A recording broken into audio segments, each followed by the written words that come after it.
It's your boy Dark with DLD After Dark. Before we start the show, I wanted Hey, what's going on, y'all? It's your boy Dark with DLD After Dark. Before we start the show, I wanted to take a moment to clear up a couple of things. Um, I recently posted a video regarding the Epstein flight logs and may have alleged that these flight logs could have included some names on Epstein's client list. Let's first start by saying I am no journalist. Okay, I'm not the guy that breaks stories. That's just not me. So, due to some government, I mean, due to some external encouragement, I would like to retract all statements made in that video. The video was wrong. We all know that there would never be any collusion between our wonderful government, big tech, and the mainstream media. I mean, be real, they would never undergo psychological operations on United States soil. That's just crazy conspiracy theorist extremist talk right there. I'm going to take a little bit of a break from YouTube. I am not feeling well. I'm actually feeling a little self-harmy right now. So don't be surprised if you don't see me for a while, ever. Like literally ever again. Don't worry, all of this is totally normal. Goodbye. Whoops. I mean, see you later.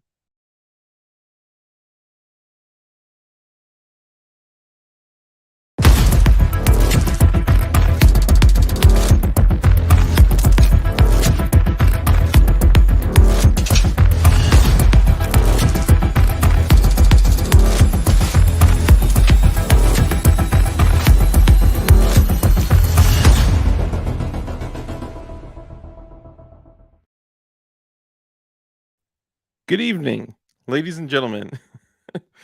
For anybody that didn't know, that was a joke. Okay, that was a joke, and I give all the credit. Let me fix this little angle here. Bam! I give all the credit to that joke to, well, half of the credit to that joke to Flying Rich, who literally found a way to make a deep fake of me. I didn't even know you could do that. Made a deep fake of me about me making the Epstein video. So the Epstein video is out there if you guys want to go take a look. But here's what we're gonna do. So for appreciate that, guys. Thank you. Uh, DLD did, yeah, that's great. Okay, so we're gonna skip for this one time. I'm gonna ask for your permission, y'all, because there's going to be a lot of new people coming into this that don't know the DLD community, that don't know that I take 15 minutes to greet every single one of you guys every single time we start a stream. But today, I'm going to ask for your permission to skip it because we're going to do something very exciting on YouTube. And we are going to talk about, we're going to have a long form discussion on exactly how to work your way through a frame like a PF940C, a PF940V2, a PF940SC, a PF45, etc., etc. And as we do this, we're going to be doing it with one of the best, most world-renowned builders that exist, your boy MGB, Marine Gun Builder. We're going to unlock some discount codes to you guys that are non-existent in the community.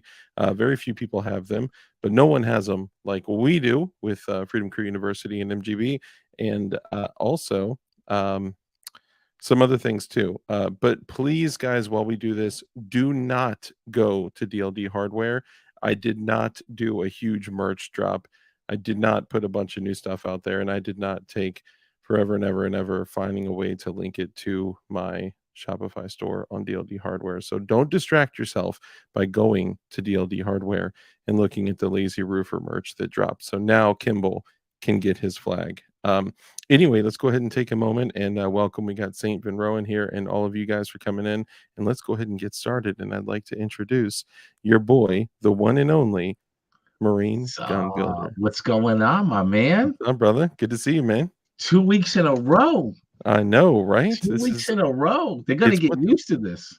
Man, it's what the people want. They always hit me up. It's funny because every time we do a show together, every time we have a conversation, I always get at least one DM, mostly from Bob, but from other people too.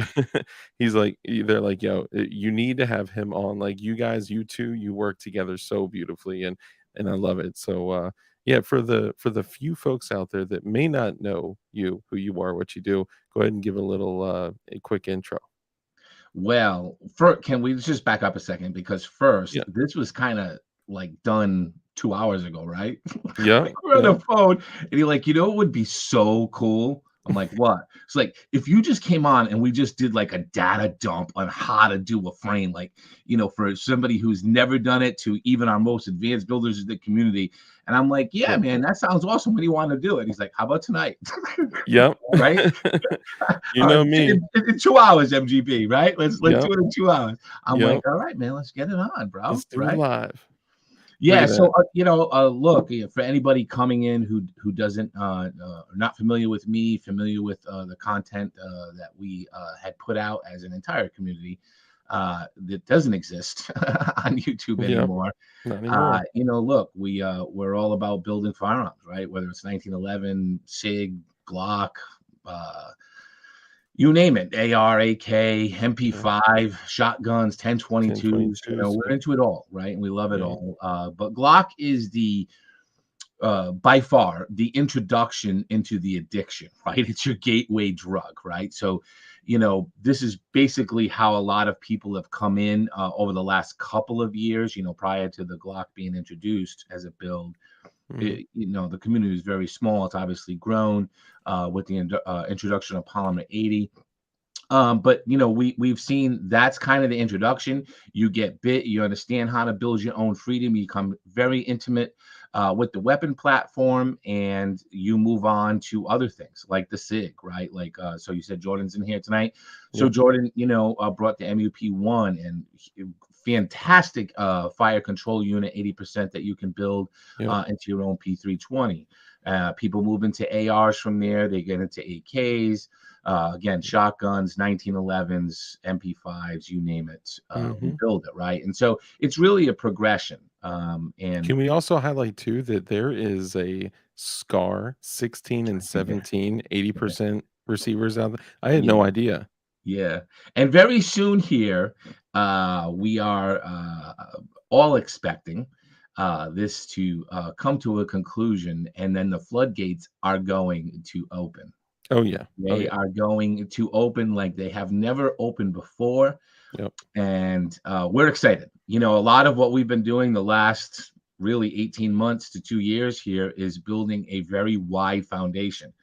Behind the scenes, a lot of us have worked together, right, and just been building this foundation, Yep. getting ready for when freedom wins Yep. in totality, and the tyrants are given the big fuck you, that we Mhm. can now go out and reach a broad audience with rich, up to date, fluent content for people to learn. So Yeah. that's been 2 years of work.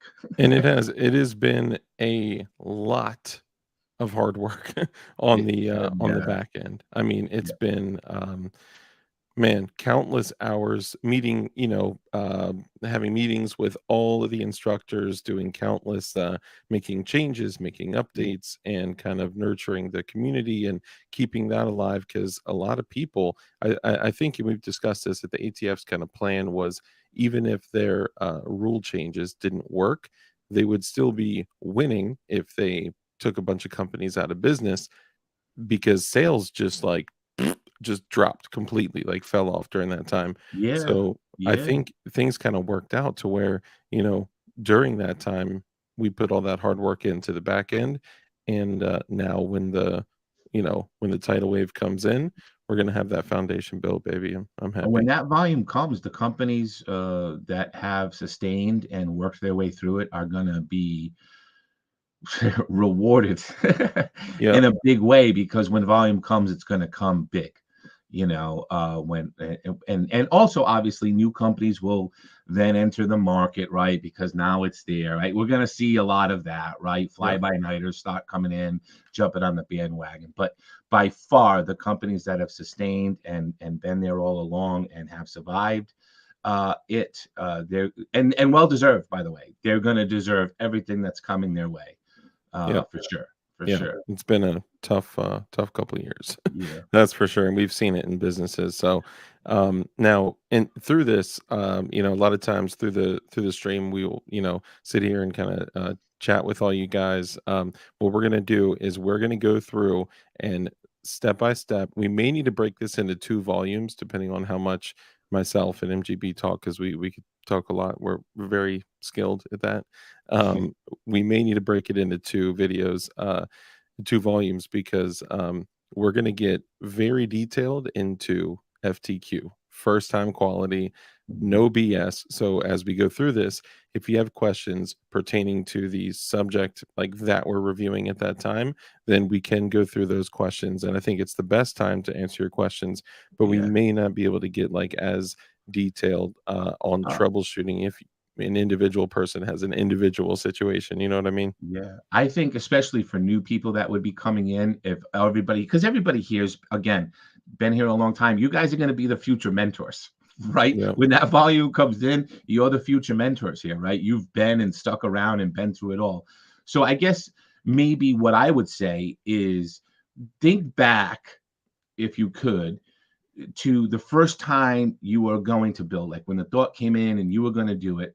What are the things that you know now, that you know today, that you wish you knew right then and there? Put those down in the chat. Put that down in the chat so we have a log of that, right? What are the Yeah. things you absolutely positively wish you knew from the start that you learned later? Okay, because I think that's a good starting point to look at what are the common things that people didn't have when they began, compared to, because when you don't have it, sometimes it costs money, it causes aggravation, it causes frustration, right? Yeah. It causes countless hours of searching for information. And you have to understand that a new person, that information isn't easily available to them like it was Yeah. before, right? They're going to have to funnel to like the university, or some do a lot of searching on alternate platforms, right? Because it's not going to be fed to them. So Yeah. Yeah. I'd love to listen to that.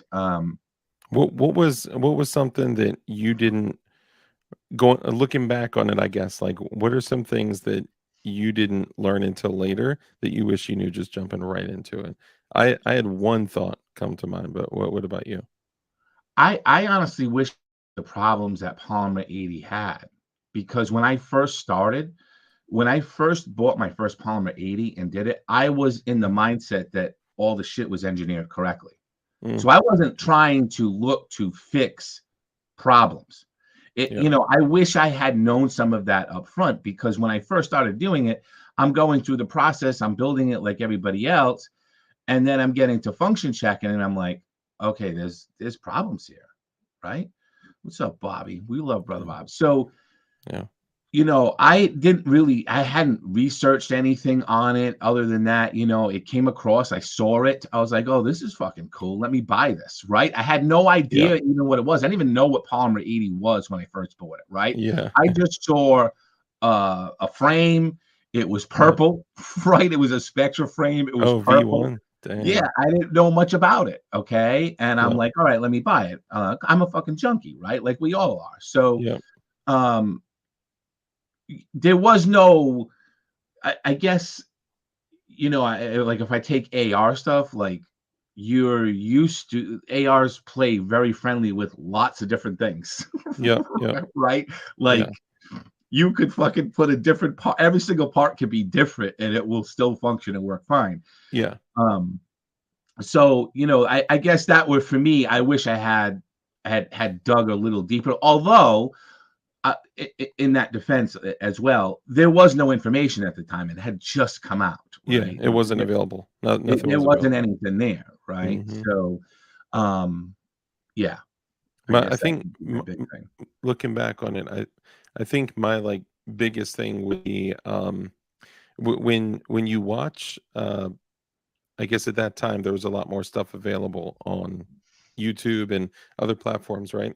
So I was watching all these dudes, and I didn't look at it from the right, well, I looked at it from a different perspective, and I just thought the Dremel was the tool for Mhm. everything, right? The Yeah. Dremel was the tool to remove everything, to shape everything, and man, if I could have told myself one thing, like if there's somebody out there that's like, I think I may give like a shot to my first frame ever, Mhm. hand tools. Hand tools are the secret. The only need for a rotary tool is drilling those holes. Everything else can be done by hand. I mean, there's polishing and other things, but for the most part, doing tabs, doing the channel, doing as much as you can by hand, and trying not to burn through your frame and sacrifice the structural integrity for time, you Right. know? Yeah. So, I mean, like we teach at the university, right? And so it was the same thing. Let's learn the lesson. Let's actually learn that first lesson. When the 76% frame came out, right? The compliant frame, Yeah. right? Whatever. Um, even seasoned builders couldn't build it, Yep. right? Even Mhm. seasoned everybody hacked it upside down and backwards, right? I can And only imagine how what many frames were lost. oh yeah, everybody Yeah. was killing it, right? Mhm. And so, what like we put the class up at the university, right? The very first paragraph of that class, when you take that self-paced class, is you got to get back to basics. We use Yep. hand tools. We use hand tools to remove material, and Mhm. power tools such as the Dremel are only used for cleanup work. Yeah. But what we saw is everybody married to, you know, everybody's married to it, man. Right. And they just want Yep. to get in there and start going at polymer. Right. This is finishing work. Yeah. This is only finishing work.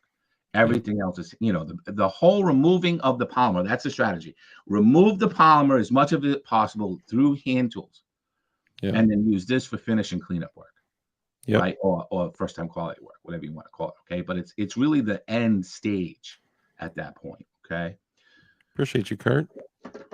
What up, Curdy? Oh yeah, Marine gun. Oh we'll just have to stop for our ad break. Boop. Yeah, Mhm. right. Yeah. Go ahead. Dump it. It's on you. Yeah, man. Actually, Go get well, your well, OEM parts, upper lower parts kit. Always in stock.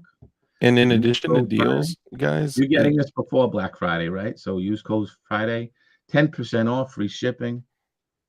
You know the nice. deal, right? And other these other I know we have the other sheet with like all the deals from all the other companies, Yep. even if they're running like Black Friday deals and things like that.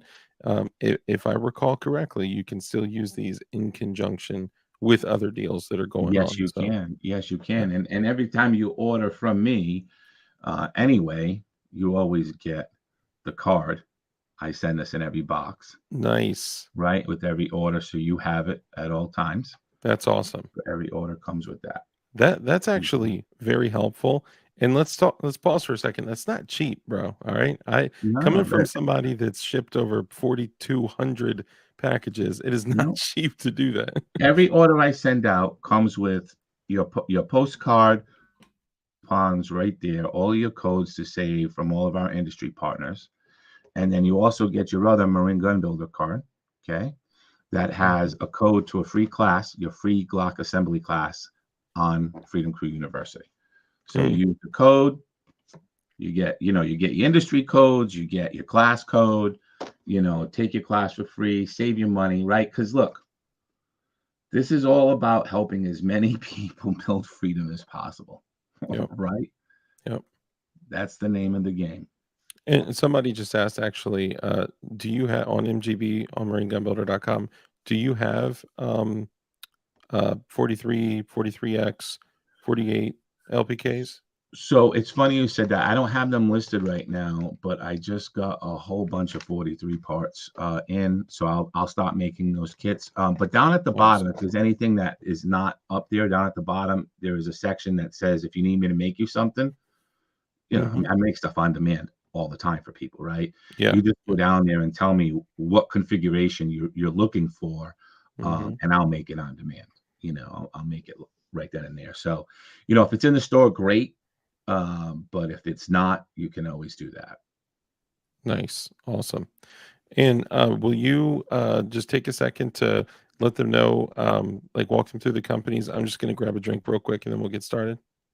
Welcome to the companies here. Yeah, like just kind of, walk them through the companies and their discount and stuff. Yeah, sure. So JSD Supply, use code MGB, $10 off your order, plus free shipping. Fantastic partner, been a partner for a very long time. Obviously, you guys know cream of the crop, rise to the top. That's GSD, right? And if you go on to marinegunbuilder.com, you go into the slide section, a little write-up on every one of these companies too. Gideon Optics is a new company, part of the JSD brand. Fantastic optics. Got some here. Actually, got to reach out to them because I'm going to be looking to carry those on my site and my eBay store as well. I've fallen in love with them. I think that, we have become very accustomed to either go super high with a Trijicon or, kind of mid-tier and go with a Holosun and then, Swamp Fox. But the reality is Gideon has kind of come in with a fantastic product at a good price point. And I think that they're going to, really drive market share here over the next couple of years. So I'm excited to be part of that and have that code for everybody here. And you get 10% off from them. Steel City Arsenal, we know them as a first-time quality manufacturer through and through. All of these companies are great, and they all do a specific thing, right? And I tried to make that mix. With Steel City, they made the MGB slide, right? I worked with them on that slide design. They came out with that slide. It was a one-time, one limited thing, but I picked them because their quality control is through the roof, right? Yeah. Like they are all about the things I love: redundancy, checks and balances, right? First time quality out of the gate. So you can never go wrong with a Steel City Arsenal product at all. And all of these companies have another thing in common, which is why they're on this list. They all back their products 100%. So if you have a problem, you can always go back to them, and they take care of their customers. Okay. But anyway, Steel City Arsenal, fantastic first-time quality company. They have a sister company called 9x19, which are a little more aggressive designs, a little more blingy, if you will. I wouldn't use the word bling, but definitely color tones, popping. Very, very pronounced cuts, lots of windows, ports, all sorts of stuff. And they sell it in combos where they just work well together. Like if you ever seen a 9x19 barrel and a 9x19 slide, it just screams beautiful, right? Yeah. And it's all at great prices. I mean, so you're talking about real high-end stuff here at very competitive prices. So when you think of high-end, right, you can think of like Zev, but they're like half the price of Zev, and they're sexy. So they're fantastic.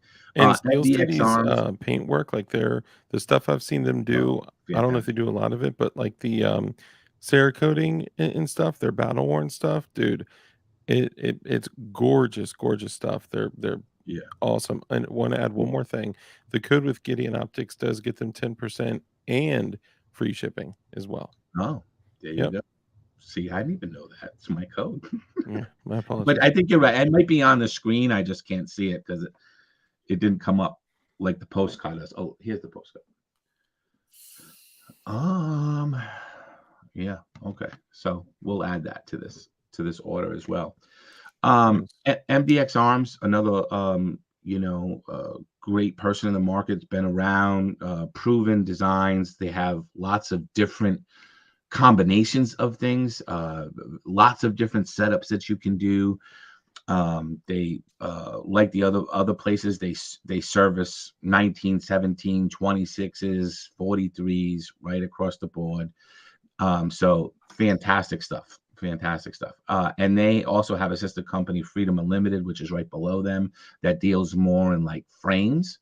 Okay, so where MDX Arms is more about maybe the parts kits and slides and barrels and things of that nature. They also sell they sell other stuff. They retail other brands as well outside of their own. And then Freedom Unlimited is going to be more about your frames, right? So your Polymer 80s, your GST9s, your Geislers, basically anything frame related. Nice. Rook Tactical, is the best guy in the game for blocks and rails, period. If you can get them, if they're in stock. A set of Rook rails, just proven. Right? Proven. Now he carries other stuff too, like he carries individual Glock parts. He carries some other brands. He works closely also with Steel City Arsenal, and like they collaborate as well on different products because they're both like high-end, steel engineers, and they geek out on stuff. So sometimes they Hmm. have products there as well. Nice. But fantastic. If you ever run Rook rails, you just swear by them, right? You just that's Yeah, what I you. haven't made the plunge, man, but I've only heard incredible things about Yeah, them. I think look, the cost, there's cost to them, Hmm. okay? Um, but if you don't want to sit around and fuck around with a polymer 80 block, then that's the way to go. Yeah. Because honestly, if you get the polymer 80, it's a 50-50 shot, right? You're Yep. 50-50 that the block is wrong, or you're 50-50 that the rail is wrong, Yep. right? And sometimes you're 100% that they're both wrong. And Yep. so, every once in a while they're both right. you know, Yep. Yep. if you don't want to mess around with that, you just want something to pop right in, you know, grade A fucking steel, that's the way to go. I'm Okay. a No glutton for mim shit, punishment. nothing mim, none of that nonsense, right? Yep. Yep. Put a fucking cannon through a Rick rail. You you're good to go. Yeah. And then, of course, Freedom Crew University. It's Chia. been a project that we've been working on for a year now. And, Hmm. we're continuing to develop it. Um, we, I mean, we are very close to like what our goal was as far as like foundational work, and kind of what we talked about earlier. A lot of the premise of the school has been around putting all the content and getting everything structured and together uh, for when volume comes in and we win, right? That there's a place to go for people to get educated. Hmm. So we have many different learning paths involved right now. We're continuing to flush that out. It has been a collaboration between the 8 of us to give you everything from Glock to SIG to 1911, 1022, stippling, 3D printing. What am I missing?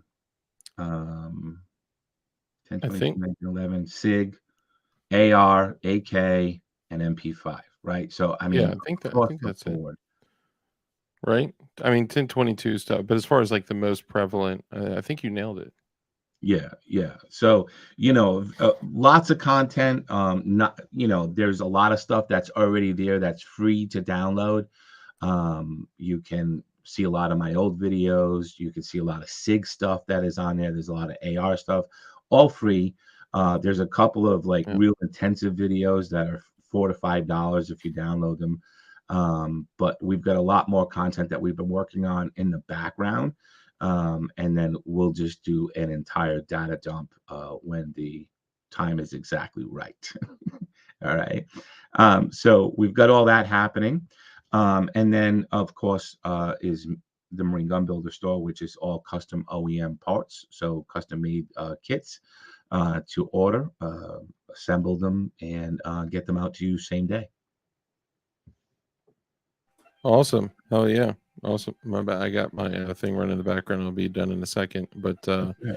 beautiful, man. I appreciate you going through all that. And guys, anything that we can do to add more resources to you guys as you build, especially with this new, you know, changes that we've been experiencing the last couple of years has been difficult for the whole industry. So supporting all the companies, supporting all the companies that stuck through it, that were supportive as well, that people in our community, not being too selective, but I'm just going to keep it real, support the ones that support us. So you all know who the homies are. And anyway, yeah, we can go ahead and You jump ready to in. talk building? You ready to talk building? I'm ready, man. All I'm right, so ready. listen. So here's the deal again, OGs in there, like, and anybody in the chat, you ask questions away as we go through. Okay, so it's kind of off the cuff, right? It's nothing Yeah. pre-planned here. We'll just chat it out, but we want everybody in the community to ask questions because this chat's going to be read later by lots of newbies in the future. Okay. Um, all right, so I guess the very first thing in my mind is safety, right? Yeah. Like, don't stop working on something until you understand what it is you're working on, right? Understand that. So I have a whole Of gun course. builder safety course on Freedom Community University, but we'll just put that aside for a second. So the first thing to really consider, though, is if you're going to build it, is what you're going to build, right? Mhm. What you're going to build and what your budget is. And that's very, very important because budget is going to decide whether you go the build kit route or you go a more custom build route. Okay. So a build kit route is very simple. So suppliers like JSD, the MDX of the world, right? They're going to supply you a functioning kit at a great price, right? Yep. And it's going to be something that thousands of people have bought and have worked fine, right, for years here. Okay. Yep. So that's one route you can go. All in one solution, budget friendly, get you some freedom in your hand. Okay. Yep. And if you're not sure what every single part is that you may need or what may be missing, or it's a more simple route if you're not trying to make your own custom touches to every single part, every single piece, and Mhm. building a kit is kind of a little bit more simple. Yeah, because it's provided for you, right? Yeah. And so let's maybe just understand that for a second, okay? Because I think this affects everybody in the community, which is the misunderstanding of this entire situation that we're in, okay? The entire situation that we're in right now is around kits. It's around the ATF, well, the anti-gun lobby getting their panties and thongs in a bunch and Hmm. complaining to the ATF about these things kits and these kits becoming firearms. But how kits became to be is very, very important. I don't know why this is all of a sudden not focusing.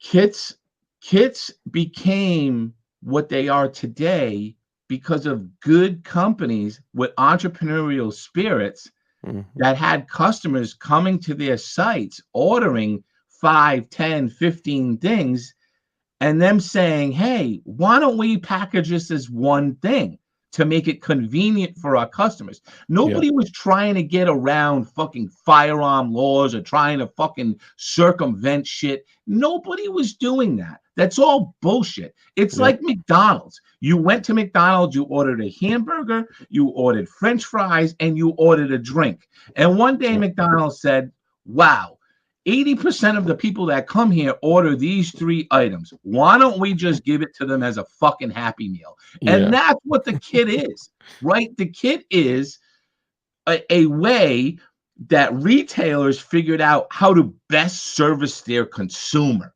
right? Yep. They weren't looking to circumvent some stupid fucking rules. Yeah. Okay, that's how it went down. And to Anyway, take the guesswork out of it, most yeah, builders, especially newer builders, they don't know every single part to a Glock, no, right? Or if they have spare parts from another build but are still a novice, they don't know exactly which ones they need or you know what I mean? right, right. Yeah. So anyway, all right. So that's the budget stuff. Now you're going to go down the custom road.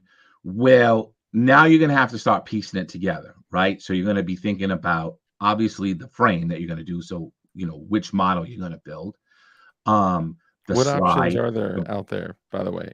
Just to list a few, because most people only think P80, and the reason I ask this is because not only do I know that but also someone had just sent me a meme and called you the polymer god. I love that. I The love polymer god. Now, this is probably that. like sacrilegious and blasphemous, but it is hilarious at the same time. I'd be a So good tranny, apparently, huh? Look at my hair. I know you're beautiful here, man. You are the polymer god. So Yeah. now, what types of polymer options out there? All right. So what are we talking about? We going to Oh, the and custom stuff? thank you. That was from Man Against the Masses. Thank you, Oh, Man thank you, Against the man. Against Masses. the masters. I love it. So Make sure like you send that which to me yeah, too. for sure. I will do that now. We'll have to Which make like that a thumbnail. yeah, which frame options do people have? All right. So we'll get to that one second. So Yep. with the custom build, you're going to have to piece it together, right? So lower parts, upper parts kit. All right. Hmm. Frame, your slide, barrel, and your sights. Okay. And there's intricacies that kind of go in each one. And over on Rumble, because somebody turned me on to Rumble and was like, MGB, get off your fucking ass and get the fuck on Rumble. Right. So I am officially like on Rumble, and I've uploaded like 5 videos, but one of the videos, it's called First Time Quality Gunsmithing. One of the videos is a start guide to building a Polymer 80, right? Start guide to building Glock, which I think a lot of you will enjoy.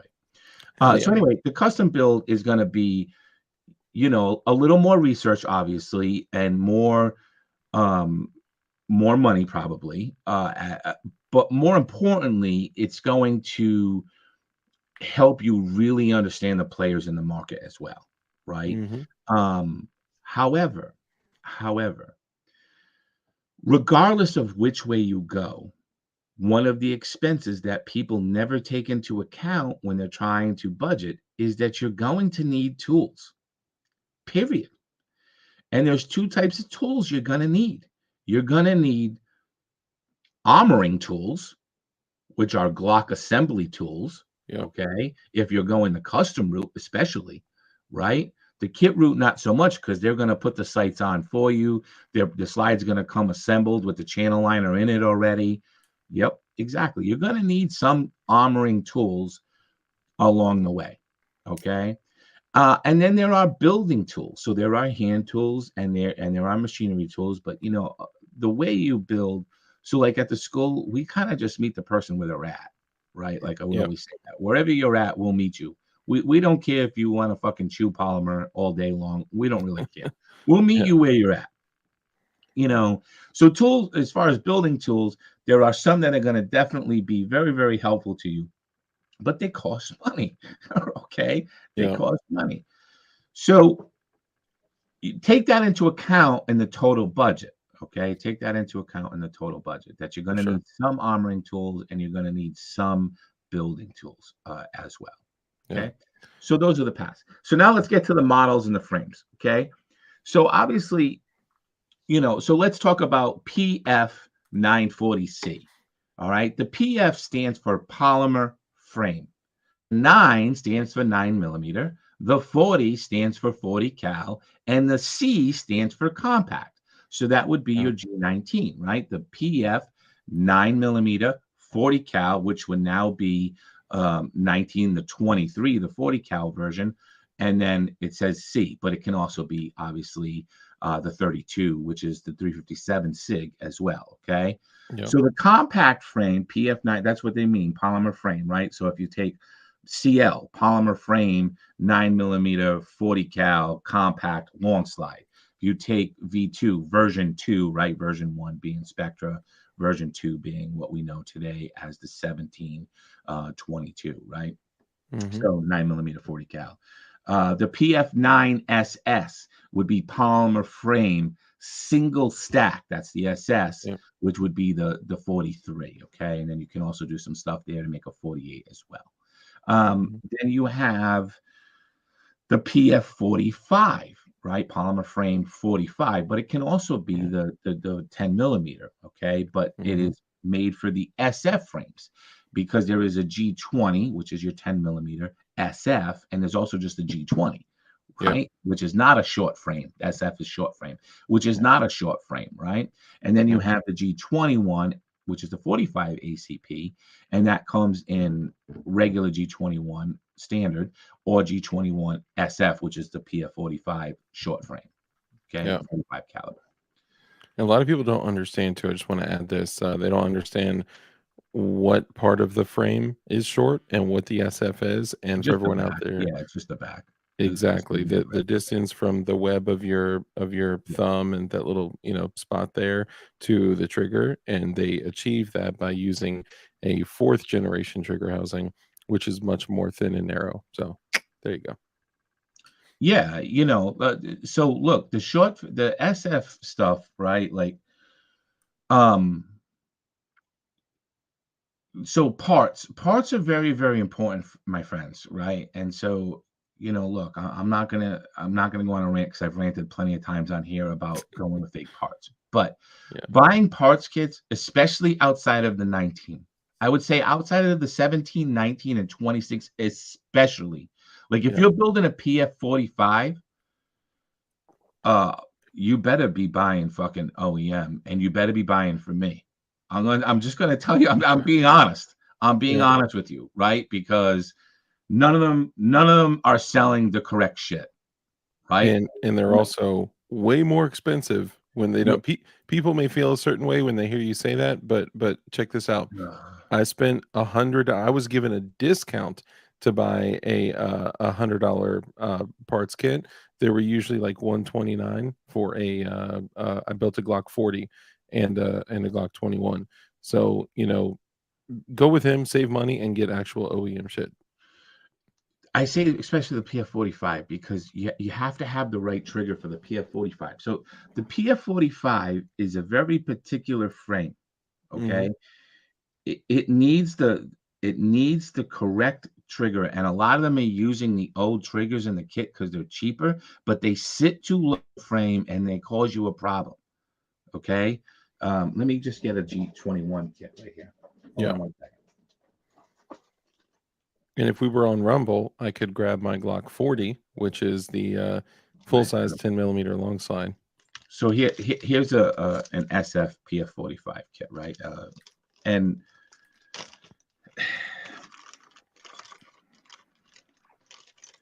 the 45 kit parts vary, and especially in the SF, vary from every other model in Glock. Okay, so you can see here. Let me put this up to the camera. This is stamped on the cruciform. Let me see if I can get a shot of that. Maybe not that close. 4256-3. That's the third rendition of this trigger. You know why it's taken 3? Because it's taken Glock 3 times to get it correct. All right. All the other triggers are going to sit too low in your PF45. They're going to give you, dead triggers, fail to reset, light strikes, and all sorts of other problems. This is the one that must go in the polymer 80. Okay. Yeah. Obviously your 8196-2 ejector, second rendition of this ejector for the PF45 as well. The PF45 also uses a shortened trigger housing pin. Okay. It's different than the regular trigger housing pin that fits all other models because it's for the short frame. Now, polymer 80 includes their own with this as well. But again, a lot of people won't even send this to you in the kit. Well, they're not sending you a full kit. You're always going to have extra parts. Okay. Your slide stop lever. A lot of these fucking idiots, because they want to save money and in sourcing, they give you a regular 2912 slide stop lever, right? Because the PF40, I'm sorry, the polymer PF45 stuff, the 21 SF, the Glock OEM stuff, the 5423 slide stop is really hard to source and it's hard to get in bulk. So they'll just throw in a 2919 and it'll work at the beginning, but then it'll start to bend the fucking spring, and then all of a sudden, you're 100 rounds deep and you're like, what the fuck is wrong with my gun? Right? Like, why does it keep locking open? Why can't I get this thing to, the slide lock to stay? Right? And all these other things that happen. Right? So, these are the little things, the little tricks that they do to try to push it over on people. Okay. Can I add one more thing to that as well? Yep. It's an interesting thing that MGB brought this to my attention, going over all the parts that are sold as OEM Glock parts that are absolutely not OEM Glock parts, or that are knockoff Glock parts, or there's a difference, right, between knockoffs or like actual counterfeit parts.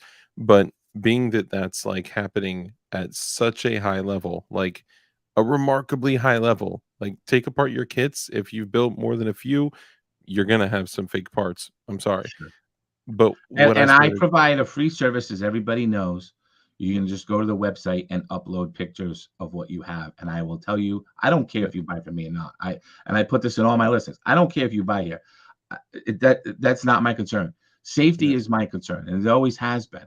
If you think you got burned, you need to call the people out that are doing it, because they're burning everybody, right? And they're putting people's safety at risk for fucking no money. And I'm talking about people. I'm not talking about budget parts kits. That's a different conversation. I'm talking about people selling you something that they're telling you it's OEM, and they're sending you bum parts. They're not. Do you understand what I'm saying? Yeah. It's different if somebody pays $30 for one of these imported kits and they know that's what it is. That's their own decision. But it's far different when you're paying premium OEM prices and that's not what you're getting. Right? That's fraud. Yeah. That's fraud. And All also, right? And the you last guys piece out there, if is you this takes a knew, 1035 mag button. And a lot of times they try to fucking switch in, the regular 287 mag button, try to fuck you over, right? Because it's easy to source a 287 over a 1035. Yeah. Okay. Anyway, all right. So that's parts, that's frames, right? You gotta watch out. You can't be swindled. And I'm gonna say this. We said earlier that when all this bullshit's over, right? All this bullshit's over. Those companies we put up, that's who you need to buy from. You know why? Because they have been around. And as soon as volume comes in and all the fly-by-nighters come in, all the fucking scammers come in with them, looking to make $1 and looking to fucking swindle people. Yeah. All right? And they all do that bullshit, right? They all do that bullshit. So, anyway, that's OEM parts. OEM parts are going to provide you safe fitment, functionality. That's worth them in gold, right? This is definitely a $5 question. I appreciate that, T for Texas. Thank you for the super chat. He says, "Are Midway USA's Glock factory parts legit?" Okay. Who asked that question? T for Texas, of course, man, right? Here's an OG. Yep. All right. So T for Texas, I'm glad you answered that question. Here is a Midway kit right here. All right. This is from Midway, and it's unopened. You see, it's unopened. Okay. All right. Come back up because I want to answer this question together. The short answer to your question is yes. All right. But let's get to why he's asking the question in the first place. Okay. Yep. OEM parts are expensive, my friends, as far as expense goes. Okay. Why are they expensive? Well, because Glock isn't making them for the build community, number one. They don't give two fucking shits about us. Can't fucking stand us, and we're a thorn in their side. So it's not like they're making fucking parts for us. They're making parts to support their contracts with their police departments, and they're making them for their guns. And they throw some to the distribution retail side, right? So, but in mass, they're not making them for us. So there's a lot of us, and there's little supply and demand, okay? So when Midway, he's asking this question because Midway last month, September, did something we have never seen. They were selling, okay? They were selling lower parts kits, OEM, for $45, $44.99. And they were selling their upper parts kit for $79.99, right? Unheard of. Unfucking heard of. Dude. Nobody's competing with that. Nobody's fucking touching it. I'm in this industry. Nobody's fucking touching that to your door. Strikers alone are $30. Right? Right. Nobody's touching that. So of course we have to start saying to ourselves, and I'm glad you asked the question, T-Tex, because I asked the same question. Right? Now, in the industry, I know that it can only be one of two things of how they do that. How could they offer them for that price? Well, the first is they ordered a whole bunch of single parts because they sell all individual parts, but there's no volume here, friends. There's nobody here. There's nobody building. Yeah. Okay? Because they're not out there. And so they've been sitting on these parts individually, thousands of parts, thousands of trigger pins, thousands of trigger housing pins, thousands of trigger housings, thousands of fucking triggers, thousands of slide stop levers, slide locks, right? Mm-hmm. And they said, fuck, let me go get somebody. Because understand, Glock does not sell this. This is not something you can get from Glock. Yep. Somebody has to source all of these parts from Glock Put them and together. assemble the kit to you. Yeah. Okay. So somebody at Midway is saying, damn, we're holding probably 6-7 figures in individual Glock parts. Yep. We can't move them individually. Take Johnny, intern, and have him start making kits, and let's just sell them as a kit to blow them out at cost, so we can get our money back and go invest in something that's hot, like ammo, right? And go get our money out, so we can go put it somewhere else. So that's one reason why we could see that. By the way, I wonder what videos that intern Johnny went to go watch to learn how to assemble the parts. How to assemble them, right? Yeah. The second way, Tex, is that it could be they had a ton of Glock firearms that they weren't selling.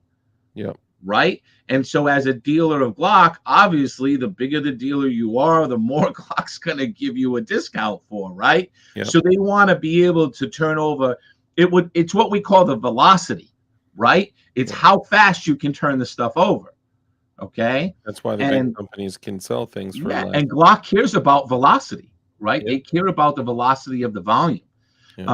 And the higher you have of that velocity of turning it over, the better deals that they're going to be structured. So they could have found themselves in the situation where they have way too many. They're not selling like they used to because the volume's just not there, and they just disassemble.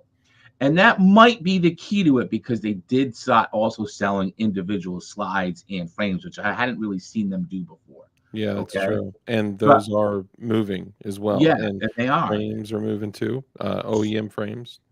Yeah, but understand, I listen, it was a big hit to my business in September, because why the fuck are you going to buy from me when you can buy from them? Because I beat Midway. Midway charges $79.99 for lower parts kit and $8 for shipping. Yeah. Right. So, I already bit. So I sell mine retail for $84.99, custom made to you, free shipping same day. Right. So I'm actually $4 cheaper than Midway on every other day, other than when they did that. Okay. So I know that I knew at that time, and I was telling everybody, listen, you need to go over here and buy them, because this is fucking fantastic. But the question that he's asking was, how the hell did they do that? Because we've never seen it. But yes, they were 100% genuine OEM parts. I wouldn't expect. Listen, you have to understand something. Places like Midway, places like me, okay, me included in that, places like Big Techs, we're not going to jeopardize. I'm not going to jeopardize my fucking certification with Glock as a Glock dealer here to not sell correct parts. Like, Midway's not going to do that. Yeah. Midway's definitely not going to do that. The only time I've seen things like that, and I'm not saying for them specifically, I'm just saying with companies in general, is you'll see, whether we're talking Glock parts kits or we're talking EOTechs, right? From sometimes you may see with some companies, because I do not want a Midway lawsuit, is someone may buy something, get the legitimate product, let's say an EOTech, right? And then they'll take the EOTech, they'll return it, they'll send a fake one back, and then whatever company will receive that, and then they'll just package it back up, push it out there, and then the next person that purchases it believes they're getting a legitimate product, and then they get it and they got a fake EOTech on their gun. And I actually had a neighbor that spent over $600 on an EOTech, and when I shouldered his rifle, I was able to change the reticle from red to green, and I was like, bro, something's wrong here. But it could happen, but it's not them. Listen, again, the folks in here tonight have been through the storm, right? You're fucking riders in the storm, man. Yeah. Understand that a year from now, when all this shit is done, we're gonna be sitting here with a whole bunch of fucking newbies that have no idea that are gonna be open to these scams, and there's gonna be fucking 1,000 scammers coming in because there's gonna be money here, Yep. right? Where there is none now, right? But Yep. they'll be here. They'll be here, and we're gonna have to fend them off together as a community, you know. So anyway, Yeah. Thanks, Steve Tejas. Appreciate you, bud. yeah, I hope that thoroughly answered your $5 question, Mr. Text. Yeah. Yeah. That was a good question. And Yeah, that was everyone a else great that just question. came in, Luigi, Morningstar, Mike McClune, all you guys, great to see y'all. All right. So we've been through the frames, we've been through the parts, we talked about tools a little bit, okay, and which way to go. So now I'm going to build it, okay? And so now, look, really, before you touch it, is you got to front load information, right? There's 3 pieces of Yep. information. The longer you spend front loading your knowledge, the easier this is going to be, okay? The easier it's going to be. You talk to anybody in the build community, they're going to tell you, "You're welcome, sir. Thank you, man. Great patriot." Mhm. They always say the same thing. The first one, always the most difficult, right? But Yep. by the time they get to 2, 3, 4, 5, and 10, it's like fucking simple, Yep. right? So try to front load as much information as possible. You're going to need to know 3 pieces to make it as easy on you as possible. Number 1, you need to understand all of the components of Glock and how they work. Yep. Okay, because you're building a Glock. You need to Yep. know what all the parts are. Okay. Yep. Lower parts kit, there's 12 pieces. Upper parts kit, there's 12 pieces. Right? Lower parts kit is your trigger assembly, 4 pieces. Trigger housing, spring, connector, trigger. Right? Magazine catch button, magazine spring, slide stop lever, slide lock, your 301 slide lock, and your slide lock spring. Then is your, so that's 9. Then you have your 3 pins, right? Yep. Trigger pin, locking block pin, trigger housing pin. Those are the 12 parts. Now, Polymer 80 uses 4 because they have the front pin for their block. Okay, so that's 12 parts of a lower parts kit. An upper parts kit, 12 parts as well. You have 4 parts in your firing pin. You have your spacer sleeve, you have your firing pin, you have your spring, and you have your spring cups, right? Mhm. Then you have your channel liner, so that's 5. Then you have your plunger assembly. You have the plunger, you have the spring, and you have your LCI bearing, right? Black for Mhm. 9mm, and then it's going to be white for 40 cal, Mhm. 357, and it's going to be olive for 45 ACP and 10mm. My man. What? Most people don't even know that, man. Oh, It will I'm el fucking, I'm a nerd. Look, these are the things that I read on the shitter, right? Yep. Like that's my reading material, right? So Yep. those are the 3. So your firing pins, your 9mm firing pin is going to have 1 hash. Your 40 cal firing pin is going to have 2 hashes. Your 45 ACP 10mm firing pin is going to have 3 hashes. That's how you tell a fucking fake from a real. Yep. Okay. Do I have a firing pin over here? Hold on a second. Yeah, I'll show man. you that right now. Right. It's all about education. Right. Mhm.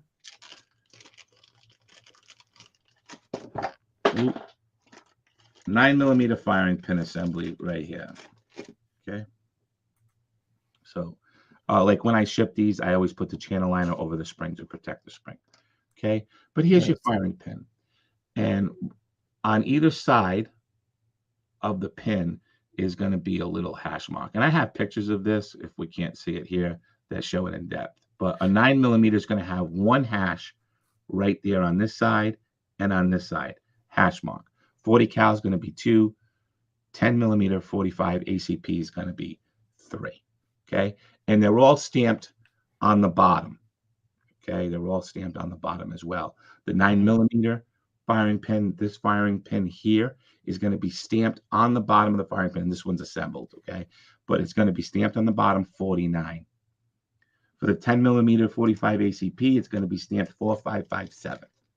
All right.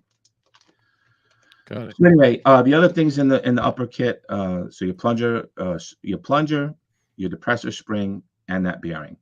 And then you get into the back plate, which is universal amongst all Glocks except for the slims, except for the 43s. Okay. This is for the slim models. Going to be a different Mhm. back plate, but the same back plate across all models. It's going to be stamped 140 in the back. And your extractor. Okay. So your extractor for 9mm is going to be stamped 1895. I have one over here. And we weren't really prepared for all this. It was kind of just on the map. But it's going to be stamped 1895. Okay. Same. Mhm. So here's another thing. PF45, 10mm, 45 ACP, the upper kits are different, but they sell them. Like you go on fucking eBay, they're selling them to you as one kit Yeah. because they can't source the shit correctly or they don't know what the fuck they're doing. They are separate. Your 20 upper kit and your 45 upper kit are separate kits. Yep. If And they sell them as do not use interchangeable. the same one. Yep. Yes, it will work, but over time it will not work. Yep. That's the problem. It's the same thing with these budget kits. People put these budget kits in and they're like, will they fucking work? Yeah, until you get to 100 rounds and they don't work anymore. Yeah, they work until they don't. Right. So Yep. your upper kit for 10mm is going to use a 1909 extractor. Your 45 kit is going to use a 1902 extractor. That's important because the claw fits the round. Correct. Yeah, it is a different shape. If you take, and I may have both here, but if you take, actually, here you go. I got my boomer mag right here. Oh, nice. If you take a 45 ACP cartridge, right? Yep. And then you take a 10mm cartridge, which I Right. should have one right under here. Let me see. Oh, that's another 45. Okay, well, if you look at a 10 mil and a 45 ACP side by side, you will see that the cartridges have a different shape to them. And look, you could literally run a Glock without an extractor, and it may work sometimes, right? It Yeah. just off the force of the blowback. But just because you may see that parts are interchangeable, that doesn't mean all parts are interchangeable. And you'll No. see on eBay and other places, you'll see a 20/21 slide parts kit. Stay as far away from that as possible. Yeah. Yeah. Listen, we're builders, and I'm all about pushing the envelope, and I'm all about doing that fucking shit. Okay. But there are things that are done specifically for safety. Okay. So actually, And no, Red Dawn. We'll hit that in a second. Sorry, go ahead.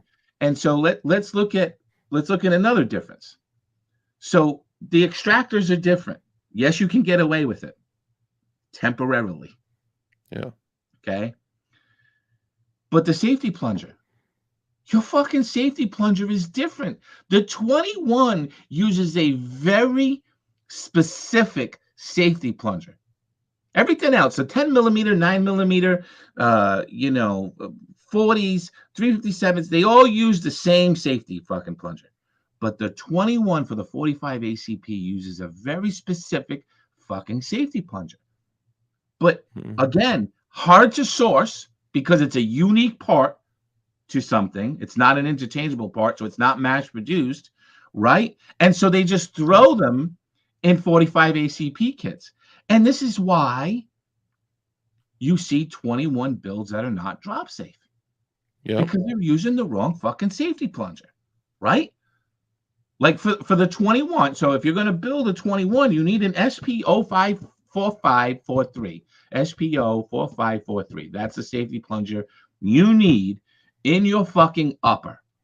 Period. It's not even up for discussion. You're not going to be using a fucking 9mm safety plunger. Don't be stupid, right? Don't be stupid. So to address a couple things real quick, and then we'll get back to it. All right, So you go full screen for a minute so I can take a piss. I'll be right back. yeah, go ahead. So here, I'll just pull you out, and when you come back, I'll put you back in.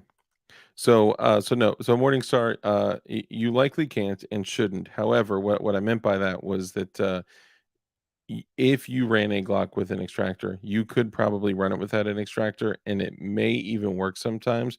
Probably not. But what I was saying is, just because something may work or may work sometimes doesn't mean it's a good idea. Essentially, it's probably a bad example, but and yes, I did get a 1911, but honestly, It's not my thing. I got the SIG C3, which is the compact carry, but whatever.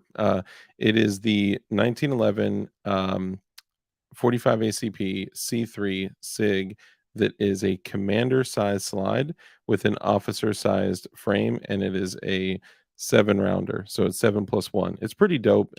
Really nice trigger. It's $1,000 pistol, but I don't know. It's just not my thing, man. I like polymer guns that hold lots of bullets, and that's just not really my thing. Now to get back down to this, so DLD and MGB, if you take a Glock 23 and put a 19 barrel into it, won't it run 9mm just fine, or different extractor? So a couple things. So for there is a difference between the size of the barrel. It's not just the size of the hole in the barrel or the chamber. So you would actually need a 23 to 9 or a 40 to 9 barrel, because that would actually fit the slide. So the slide, if you stuck a 19 barrel in a 23, it's not going to have correct fitment. So you would actually need either a 23 barrel or a 23 sized barrel, which is a conversion to 9mm. They do a 40 to 9 barrel. If you put a 40 to 9 barrel in there, some people just run it like that. It is not the correct way to do it. I've actually told a story about a guy who had to use his handgun that was converted from 40 to 9, excuse me, and he didn't do it correctly, and he got one shot off. The gun malfunctioned during the probably the most important moment of his life. He ended up living, but it was a crazy situation.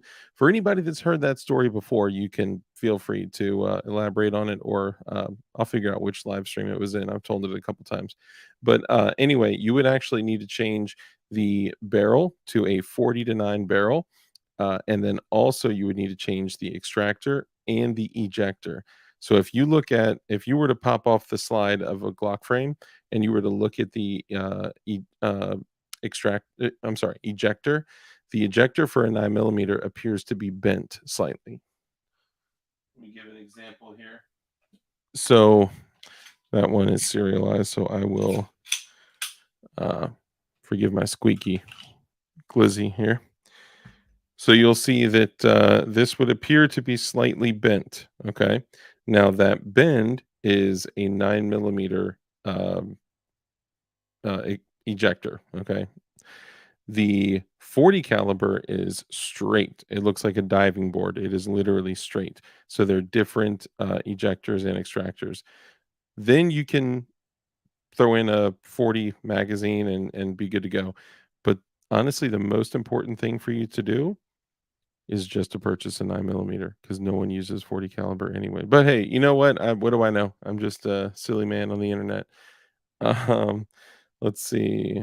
I'm following. I know what you mean. Okay, word. That's what's up. Barrel, extractor, ejector. Gotcha. My guy. What's up, John Rice? Good to see you. Montana. I've only assembled an AR lower, to be honest. And that's okay. Like it's every single person is kind of at different stages, right? And it just listening to and acquiring this little bit of information is, if one day you needed to take down a Glock, build a Glock, put one together, build one yourself, whatever it may be, this information is super important. You'll also know, and one of the things that we do, and we've talked about this, is we'll literally lay down all of our parts. We'll lay down the jig, we'll lay down the frame, we'll lay out our tools, we'll get everything prepped for different stages, right? And knowing that you need to look through and identify things before you go and work on it. Otherwise, have you guys ever been working on a project and start drilling, start snipping away tabs, start snipping away the channel, removing the channel material, and then all of a sudden you go on to another step and you're like, oh, I don't have this, or I forgot this, or I don't, you know what I mean? Um, Also, something that's slept on all the time is for years, for the longest time, I was using like very cheap Walmart files. I would really recommend that we get decent files. And I still got cheap, inexpensive files. I got some Huskies, but man, the difference between those like six, I don't know, $5 or $6 Walmart files versus these Huskies is night and freaking day. Welcome back, MGB. What's up, man? Yeah. He had a question, which I did hit it really quickly, but he had a question of if you put a 19 barrel in a 23, shouldn't it just shoot 9mm? Yeah. So I kind of walk through, and I think he may have been being a little facetious Yeah. there, but Yeah. we walk through kind of the things you need to do. We also walk through the difference of the ejectors and that the 9mm is, appears bent, and the 40 caliber is straight. It's like a diving board. Right. So Yeah. there you go. Yeah. So anyway, all of these pieces work together, my friends, right? And so a lot, again, we're getting into building. So this is all about front loading knowledge, right? Like front loading and Yep. trying to understand, obviously don't get scammed. Okay. But, and your money's important, right? So you want to, when you buy it, you want it to be what it is. And if you don't know, it's because you didn't front load information enough, right? So you got to front load the information on what pieces and what parts you're going to use, what setup you're going to use. So once you pick your model, well, let's get into the building, right? So building really consists of three things. It consists of drilling holes. We're talking about the Glock here, obviously, drilling holes, doing your tabs, and doing your channel. Yep. So drilling holes is pretty straightforward, but it's something I spend a lot of time talking about because it is the most important part of the build.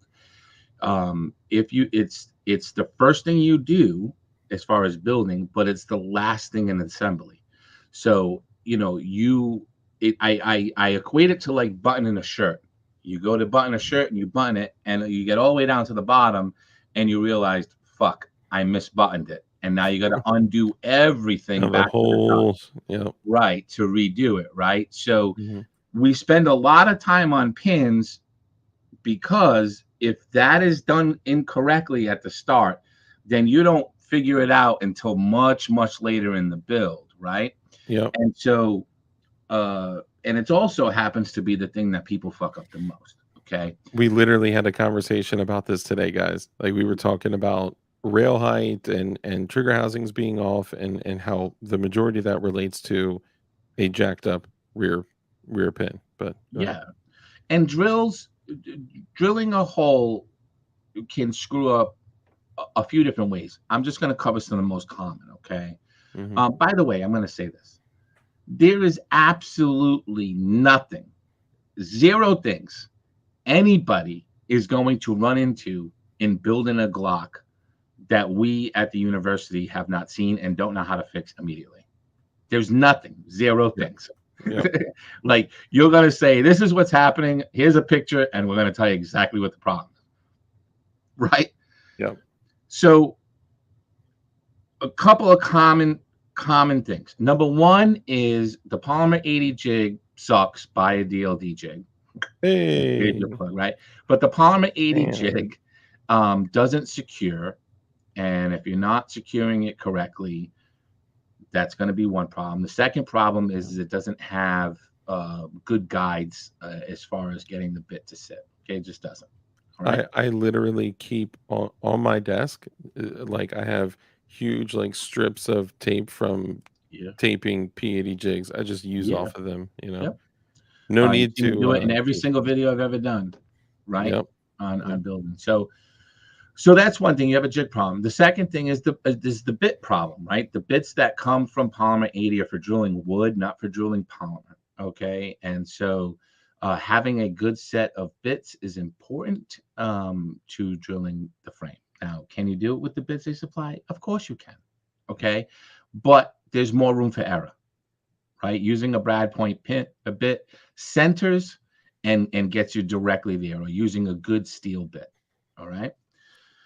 That's one thing I'm guilty of. I am guilty of that. I did use some better bits a few times, but then I kept them and I hung on to them and I kept using them. So that's one thing. If I could go back, I would definitely get much better bits. Yeah, bits are important. Okay. For sure. So those are common things that happen. All right. And then, like we can get into the whole whose dick is bigger about the drill or the Dremel press, you Mhm. know, but uh, that's really a builder's preference. Although I have a funny story. Fucking, you know, dude called me out one time on Reddit, right? Mhm. And was like, basically, fuck that guy, fuck him, blah, blah, blah, blah, blah, blah, right? He talks too much. He goes too in depth. This shit's simple, blah, blah, blah, blah. He don't know what the fuck he's talking about. And I built 40,000 of them, blah, blah, blah. You know, that whole Yeah, tough guy routine, right? for sure. I don't know what I'm talking about. So anyway, somebody tags me in the fucking thing, right? I go in there and have this pissing contest with him, right? Mhm. I look up his fucking account and he's got like showing in older threads him doing it. And you know what he's using? What? A Dremel workstation. Do you know who introduced the community to the Dremel workstation? Fucking me. You know MGB. what else he was using? Fret cutters. You know who introduced the community to fret cutters? Me. MGB. So it's like for all the shit you talked about me, you're doing it exactly the fucking way I've taught, Yeah, right? yep. Anyway, all right. Maybe Anyway, he just does it faster? yeah. I'm just Yeah, kidding. I do talk a lot. You know why? Because I'm passionate about this shit and I really care. I really care that you build it right and you build it safely. I think that comes Everything, across in everything I do. I of fucking course. care, It you but know? everything is in the details. Everything that we're talking about with building, this is all in the most, like, minute, tiny little details. The difference of your build functioning or not when you may potentially have to use your, item to save your life or Yeah, some other innocent life. That shit's important to us, you know? right. Yeah.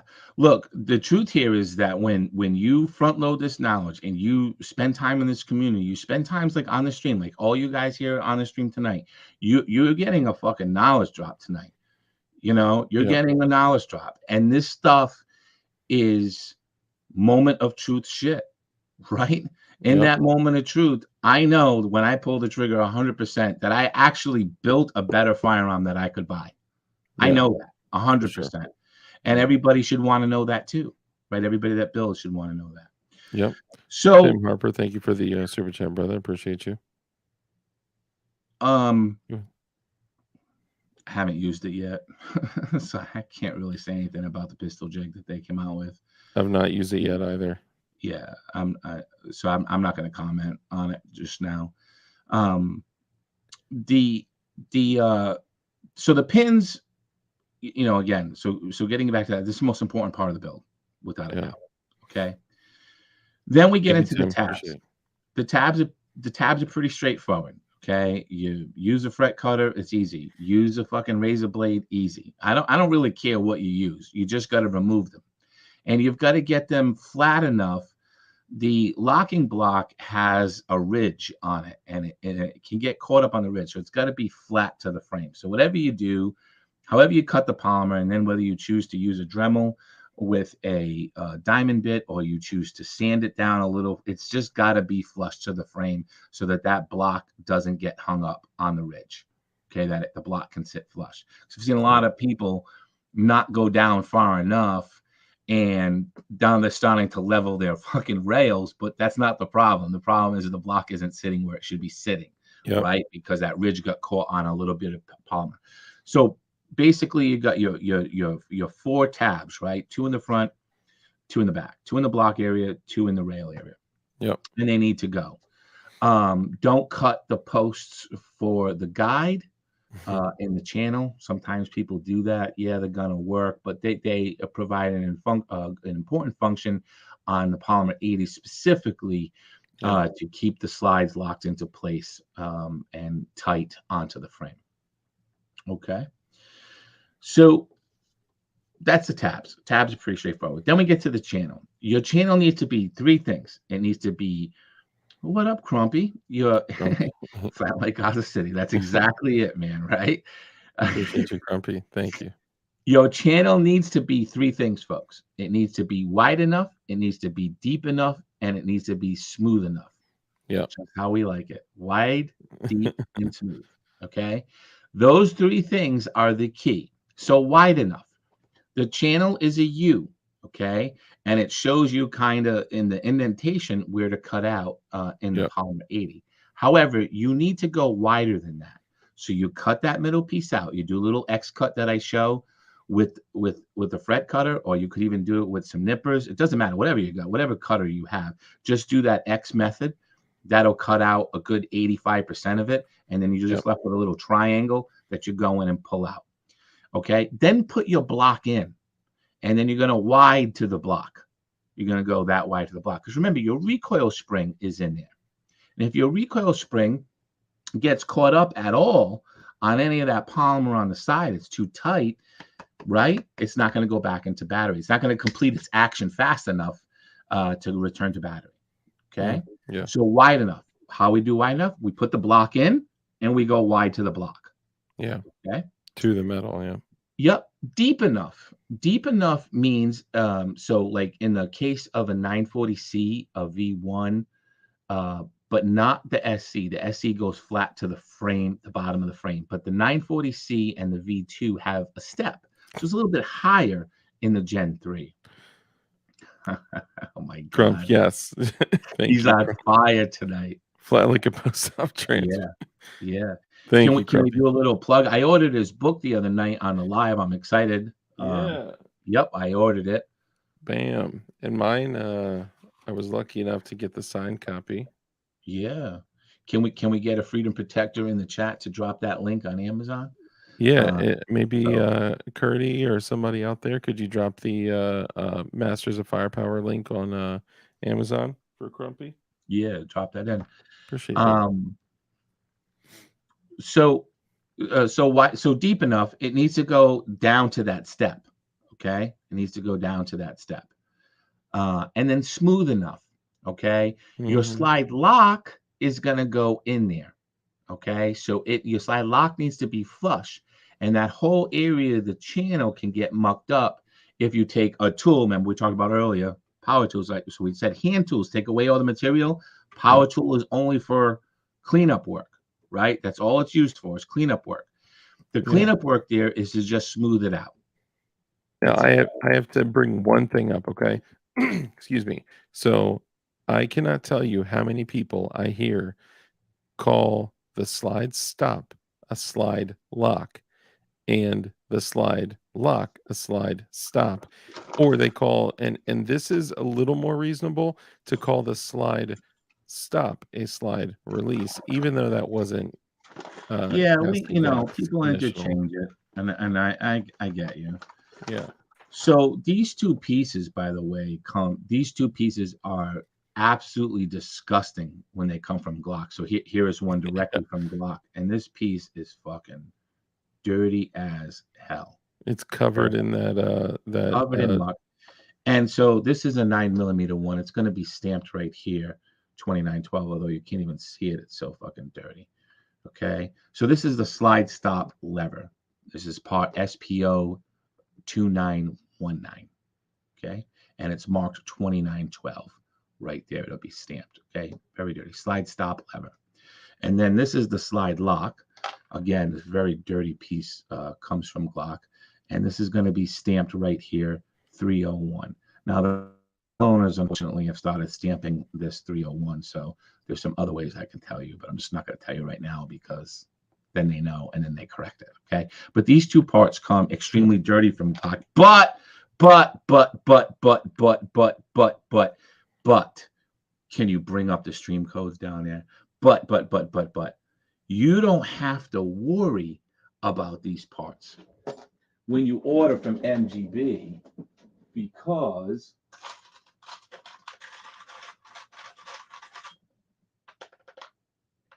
shameless plug, because in very large batches I go ahead and first time quality these pieces so they are crispy. Dang, that thing's ready shining. to drop in. So whenever you order from me on my website, these parts come clean and ready to drop in. Bro, they are literally like shining polished. Yeah, this is the difference. So this is how they come from the factory, all fucked up. Can you bring up our little streams code down there? Right? They come all fucked up, but whenever you order from me, and it doesn't matter what even in the bigger calibers, a 10 millimeter 45 and all those specialty parts, I make sure that every customer gets these in first time quality. Hell yeah. Ready. Awesome. All right. That's our shameless plug. Friday. Beautiful. Bam. And the link is right there in chat, ladies and gentlemen. And I also heard that if you use for the people that don't make the Friday deadline, I also heard that if you use code dark glowy, does that still work? Oh no, that's for the eBay. That's on eBay. Yeah. That's right. That's right. On eBay. Yep. Gotcha. But that works on eBay. Yep. Cool. So for people that some people were mentioning they were pulling up your listings on eBay, so you could use code dark glowy to get 10% off on eBay. Yep. And everybody give Brother Bob a big thank you for that. That's because of Bob there. You could thank him. Bob was like, we got to do something for the glowy community on eBay, man. I'm like, you're right, bro. We do. We do, right, Brother Bob. Now, one thing on the slide lock, it is important that you guys know that there is a correct direction and an incorrect direction to install it in. There is a lip. Yeah, so let's talk about that. So here's the general rule and period, okay? Anything that's ridged faces you, okay? So the same thing with sights, right? When it's ridged, the ridge faces you. Make sense? Okay, so the tree is going to face you when it's installed, right? You install your sights, you install suppressor height sights, the ridges face you, all right? Same thing. Beautiful. Okay. So channel, wide enough, deep enough, smooth enough. At that point, the build portion, right, the construction portion of the frame is complete. All right. Now it comes down to assembly. All right. Assembly. So assembly. So we get back into some armoring tools. They're very helpful in assembly. Yeah. Okay. So having that is important. Now, obviously, I already told you every order that comes to me, you get your cards in there. And me and Rogue Banshee, you guys all know Rogue Banshee and OG in this community as well. Him and I have a class on assembly. And so there's a code on the back of this card that comes with your order for a free class on assembly. So, but assembly is basically assembling the 12 parts. And now, like in my kits, I assemble all the triggers for you that just drop in, right? So your trigger housing connector, trigger pin, and trigger, that whole trigger group is already pre-assembled. You just drop it in the frame and you're good to go. Putting your slide lock, your slide stop, pins, done. Yep. I'm not sure too many give me choices. A second, because I'd have to go into eBay and actually look it up in my account. I can't remember what it is. Bob probably knows what it is because it was him that came with it. Yeah. We love TRB, man. I think it is all one word, but just a little it might side be note. Glowies with an S as well. But just go to my site. You're here. Right. Just go there. Yeah. Why make me fucking pay eBay 15% man? Just go to that's a good point. Yeah. Right? Yeah. Fuck. Yeah. Go to Mary. And you got the code right here for 10% off. It's going to be cheaper. Bring up the code again. The code is Friday, right? You're getting it before I put out the e-blast. That's actually a really good point. There is hold on, I just had it. I just saw it a second ago. Kurt dropped your Marine Gun Builder. Oh, that was Rumble. Well, Marine Gun Builder is right above that .com, and then also the code right there. So do that. Yep. There you go. All right. So, actually, I we got a little ahead of ourselves. So let's go back. Before you assemble, you've got to check your level on your rails. Your rails have got to be level. Okay, front to rear, your block to your rear rail system, right? They got to be level. So if you ever seen what I do is I use a level, right, to make sure that they're level. And if they're not, you've got to level them before you install parts. Okay. Yeah. Once that's all leveled, then you can install the parts. So fellas, up turkeys. Okay. So in a nutshell, that's it. Now we can get into like, well, am I doing tolerance stacking? That, just my barrel hitting the fucking hood? Is my trigger dead? Am I not resetting? What parts am I using? All these other types of things. Okay. But one of the biggest things, or I should say the biggest thing here in assembly, is safety. Facts. It's safety, right? Is your gun safe? I don't give a fuck if it works. Is it safe? Yep. Can you point it to your dick? Do you trust it? Because if you don't, or you don't know, then you better learn, right? Yep. And guess what? We got a great safety video for you on that. But safeties come down to three. There's 3 core safeties in a Glock. And then we have something else that's not a specific safety, but it is all about safety, right? So you go through the safety checks, and also you should have your armor's back plates to check sear engagement. We're going to get to that in a minute, okay? Yep. But your safety is going to be on your trigger shoe, right? This is why if you haven't seen the video where I show the clone triggers and the safety on the shoe, boy, you need to watch that video. Completely unsafe. Because this isn't me just going on a rant about imported parts. I show you how unsafe they really are. Okay. Yep. So the trigger shoe safety, very, very important.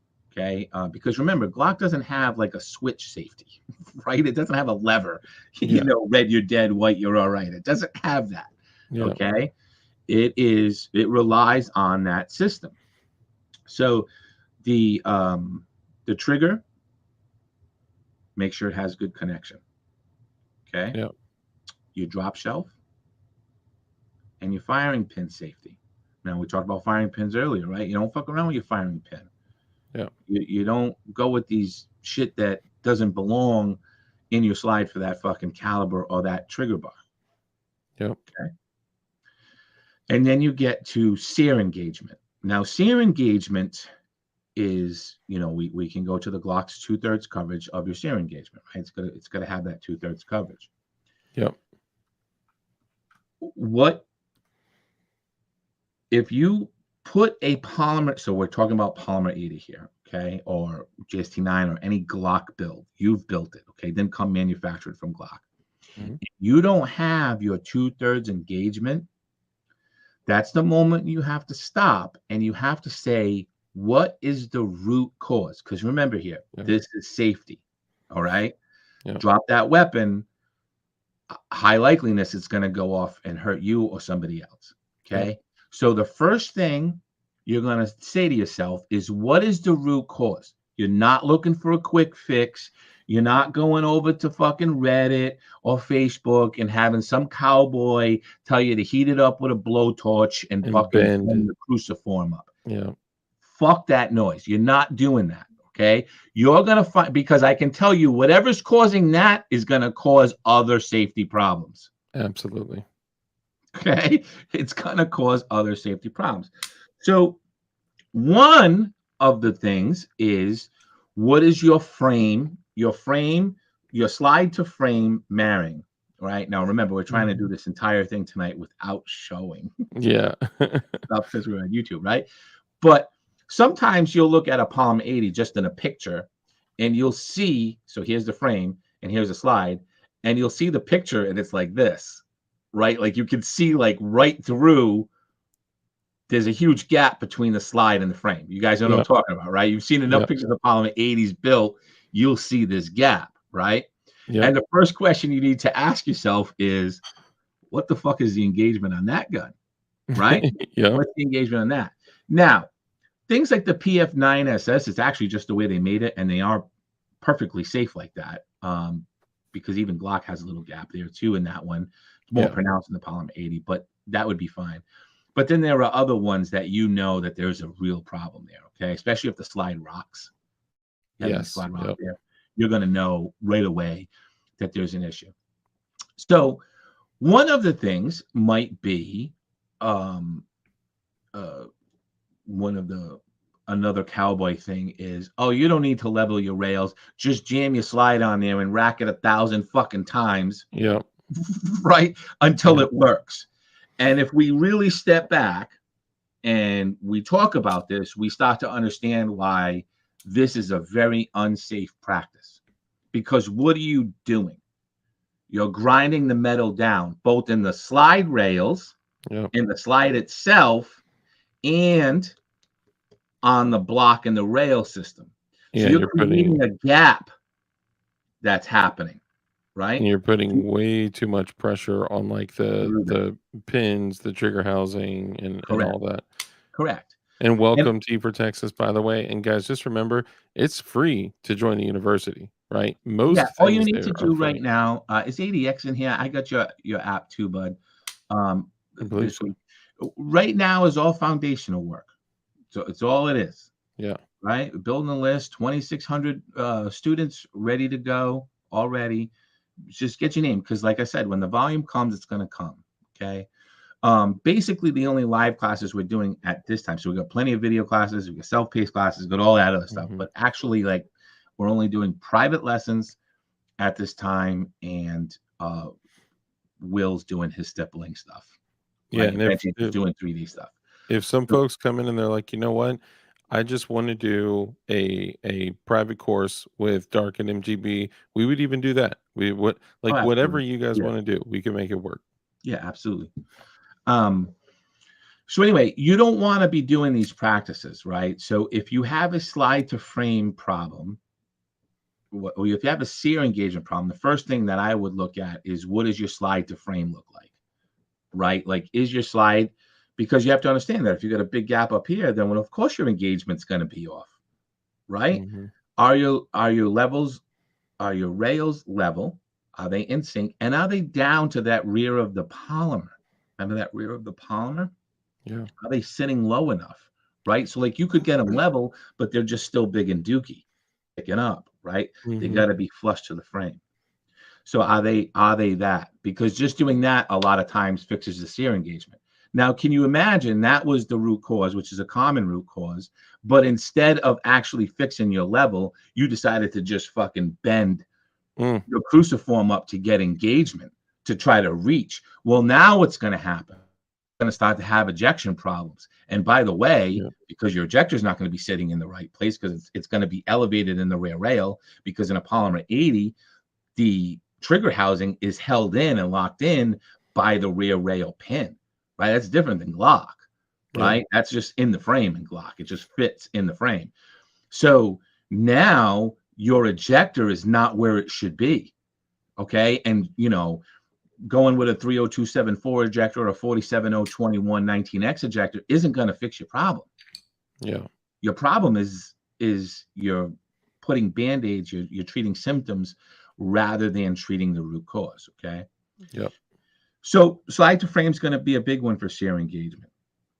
The other thing is that it might be the combination of the trigger that you're using. A lot of times people Yeah. go with an aftermarket trigger that isn't working or doesn't sit correctly in the polymer 80 frame housing to meet up with the sear engagement, meet up with your firing pin lug face, right? It's just not going to do it. Or they're using, even worse, one of these $19 fucking eBay MIM firing pins.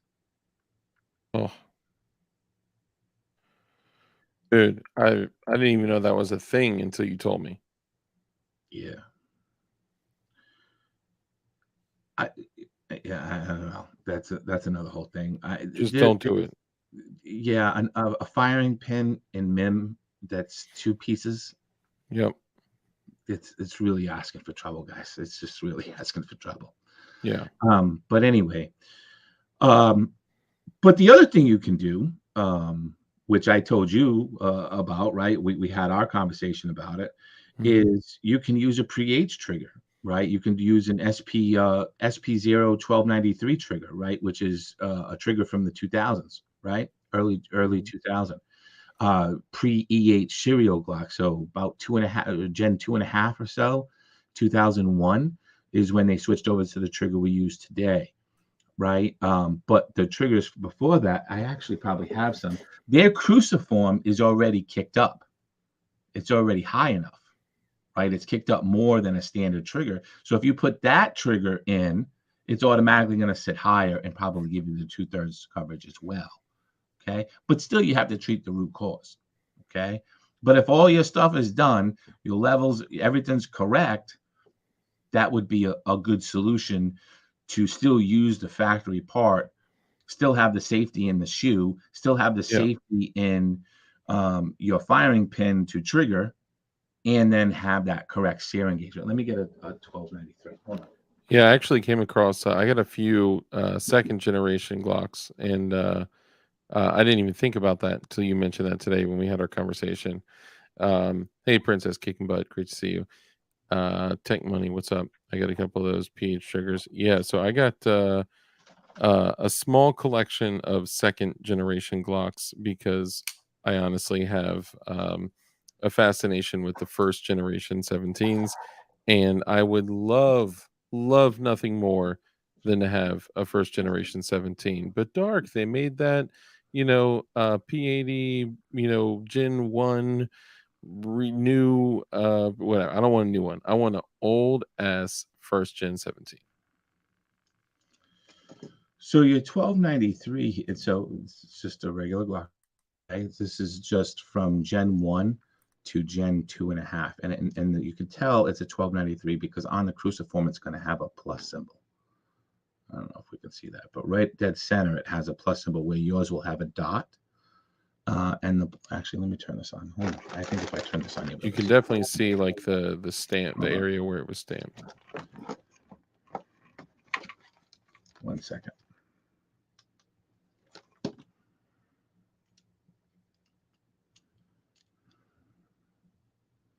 see the plus? Dead center on the cruciform. Turn it a little bit towards you. Yeah, I see it. See the plus? But look at the back of that cruciform here. See how it's kicked way up on these? Mm-hmm. On these older gens? So that's going to automatically fix the problem, Mm. right? And still retain the good safety in the shoe and still Nice. have the proper connection with your firing pin. I'm sorry, your firing pin safety in your slide. Okay, still going to maintain all of that. So this is a 1293 trigger if you have a sear engagement problem. So now, where are we in the build? So we're trying to assemble, we're diagnosing, we're making sure it's safe, and everything's done. So then it's ready to do all your testing, all your function testing.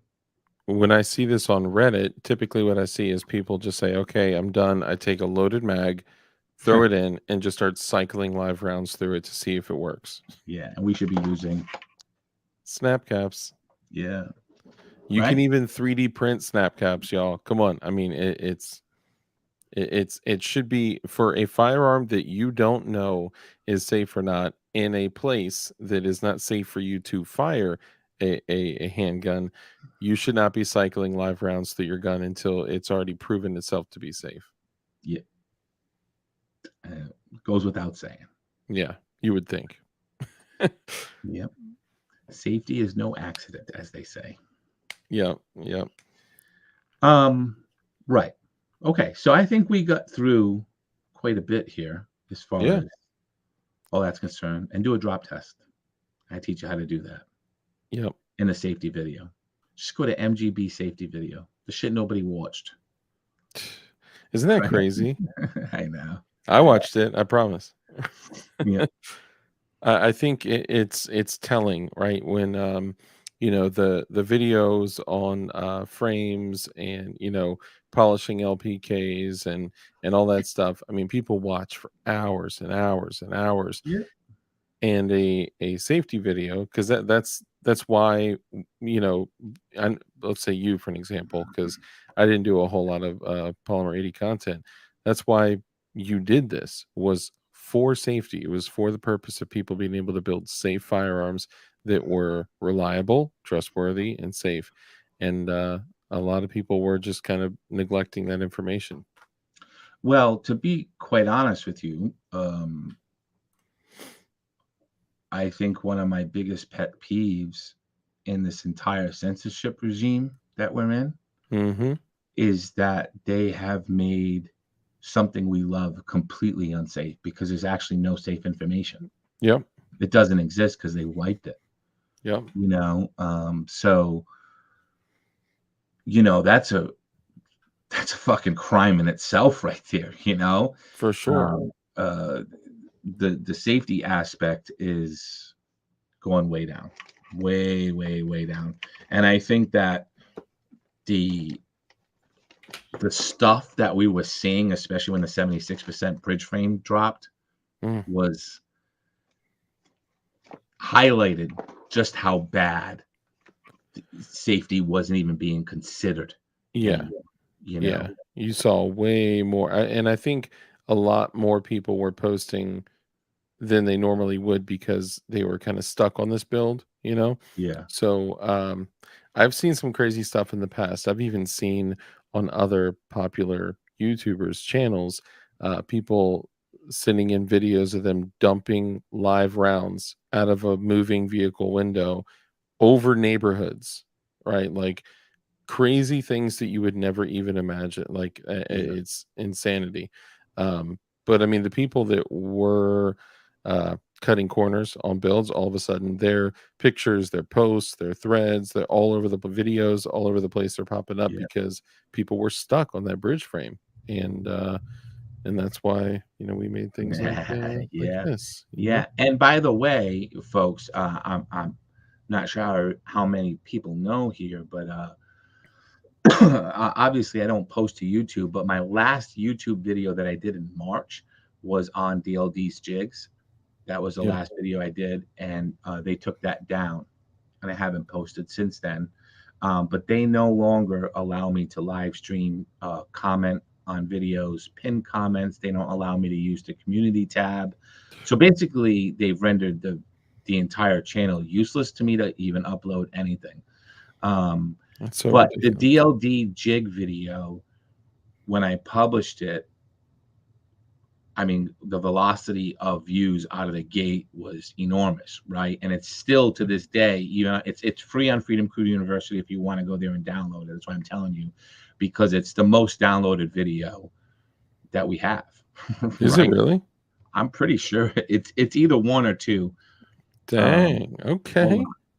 No, it's what we do, man. Hold on a second. I'll tell you exactly what it is.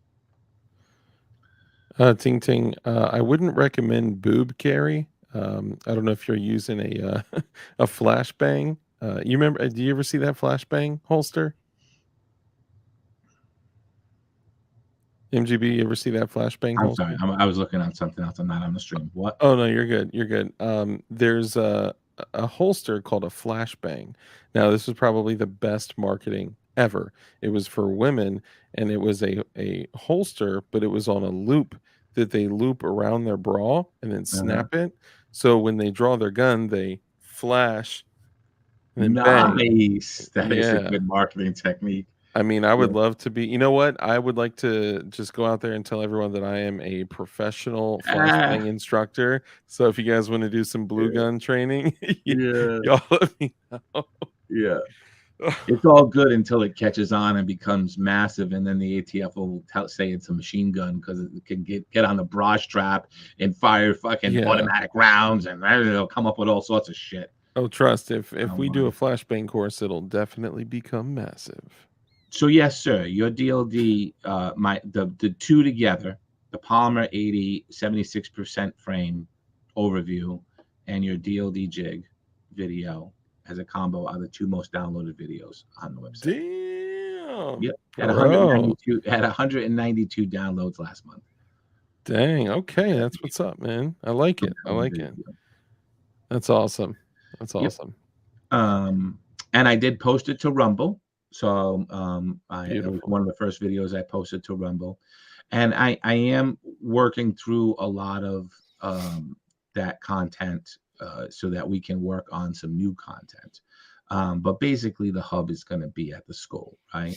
Yeah. Um, that's basically it. But We yeah, just gotta find a way to get, that content out there. So if we can use the school, Freedom Crew University, and Rumble too. You know, it's not a bad thing at all. You know, the problem with the third party things, even with Rumble, is it's just a matter of time.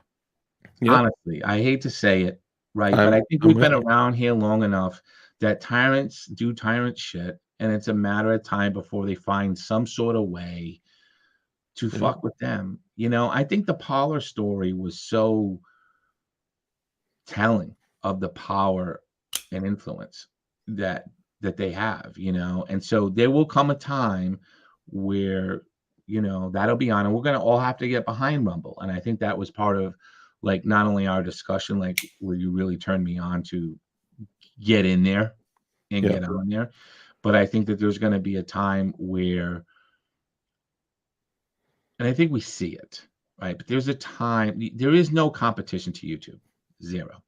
There's zero Yeah. competition. Okay. Agreed. Yep. There is zero.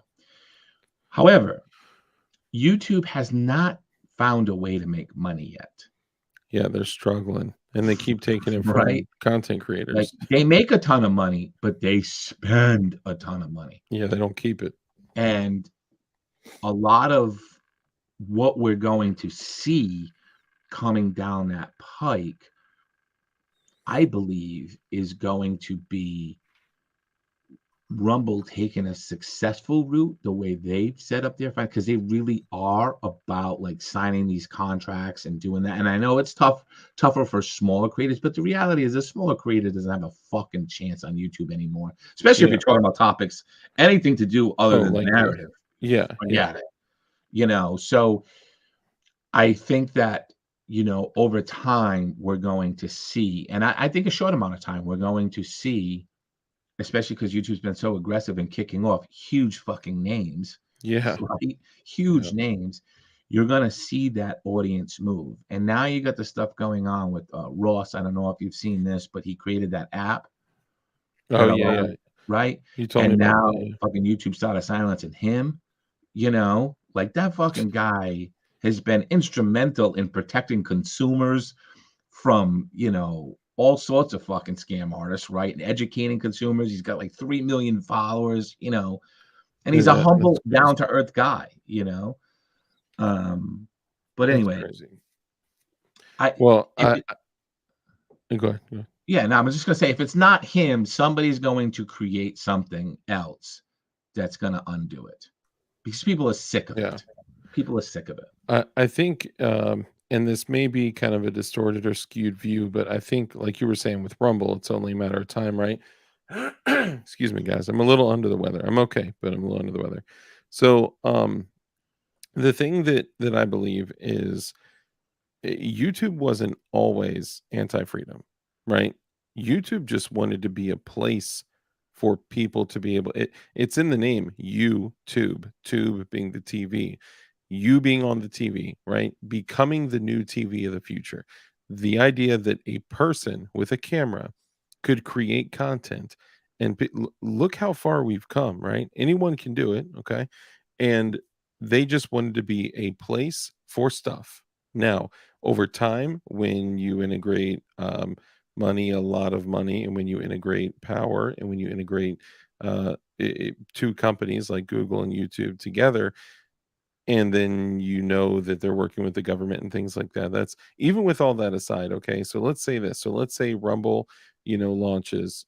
Let me not say Rumble. Let's say an alternative option to YouTube launches. They start, they gain a little bit of popularity. Then they gain some big creators, right? And they're like, oh, we're 100% freedom as long as you're not doing anything that hurts anyone, or as long as you're not committing felonious, acts on film, then your content's up there, right?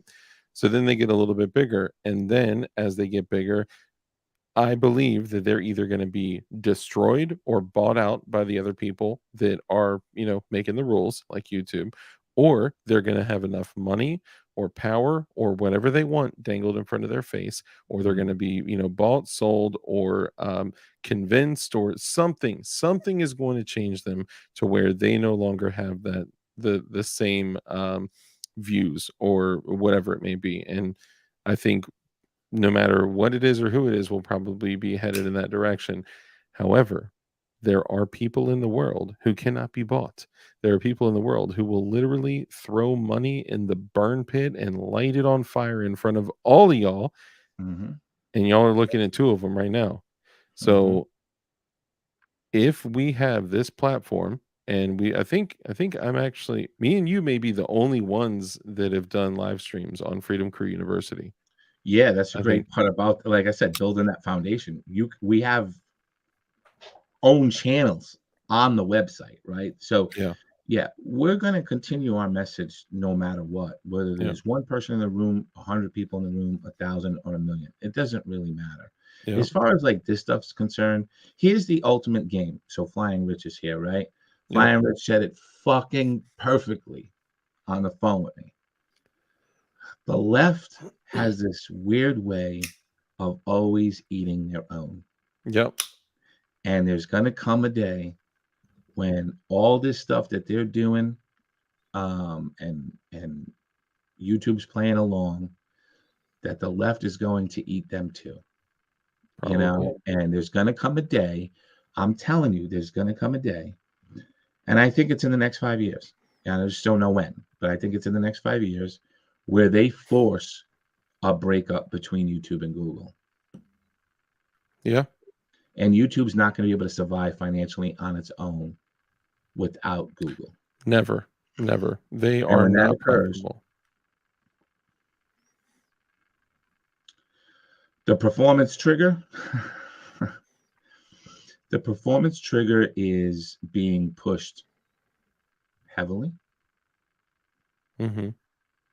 right? I threw one in my 19X, but I have some concerns So, over long term, like longevity. But so when I went to the last Glock certification, okay, hmm,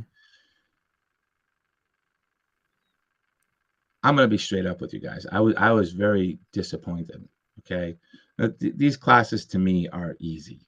Okay, hmm, I'm not I'm not being cocky. It's just I've been doing this for decades. Okay, no, easy for so you, the yeah, person that knows so every Glock part number by heart. right, and so I go in and I shut my mouth. I'm always surrounded by a fucking police force because that's who's in these classes, right? Um, but I got to tell you, I was really disappointed this time around, How so? because it was a marketing gimmick, right? It was a Mm, lot of marketing around, and I get it, they got to sell products to departments, but it was really heavily pushing that performance trigger. They heavily pushed that, and they heavily pushed optics, like MOS system. And I yeah, get that too. But then they brought in like companies and distributors to like talk to us and uh, hand out business cards and fucking give us speeches on these performance triggers and give us, how this department's using it and that department's using it and why and I'm thinking of and so we had them, they issued them in the class for us to do part of the class with, right? But I'm just thinking to myself, it's like, you've been around Glock long enough, you know that they get very excited about things, hmm, and they bill it as the best thing ever to ever fucking be introduced, hmm, and then it's not. Right? yeah, And they have a hard time admitting mistakes. Okay. So the performance trigger is decent, but it's not $100 decent. Do no, you understand what I'm saying? It's not that. Like, it's not even close. Like, to be quite honest with you, it should just come standard. Like, it's an yeah, upgrade to what you've been doing for 40 years with trigger housing. You're basically, they've taken their look. So this Gen 5 stuff, right? And the trigger housing, you guys hmm, know that the trigger housing is different in Gen 5, right? yep, Like, the instructor literally said, we're not going to take the pieces out of the trigger housing because they're too difficult to put back in. We're in a fucking armoring class. Like, what the fuck you talking about? You know what I'm that's saying? crazy. And so it was the same thing with the performance triggers. Like, okay, here's what it is. Let's put it in the gun. Let's feel it, but we're not going to take it apart. And so like I'm sitting there, fuck this shit, right? Like yeah, we always take it apart. That was my That's first the whole question. point. No, Yeah. if you need something, you just buy a whole new setup. And we're not going to sell the parts separate anymore. We're not going to do this stuff. And I don't Mm, know. I mean, to answer mm. your question, it's kind of a I would not recommend somebody spend $100 on it. I think there's Usually much better stuff out there that you can spend $100 on than a Glock performance trigger.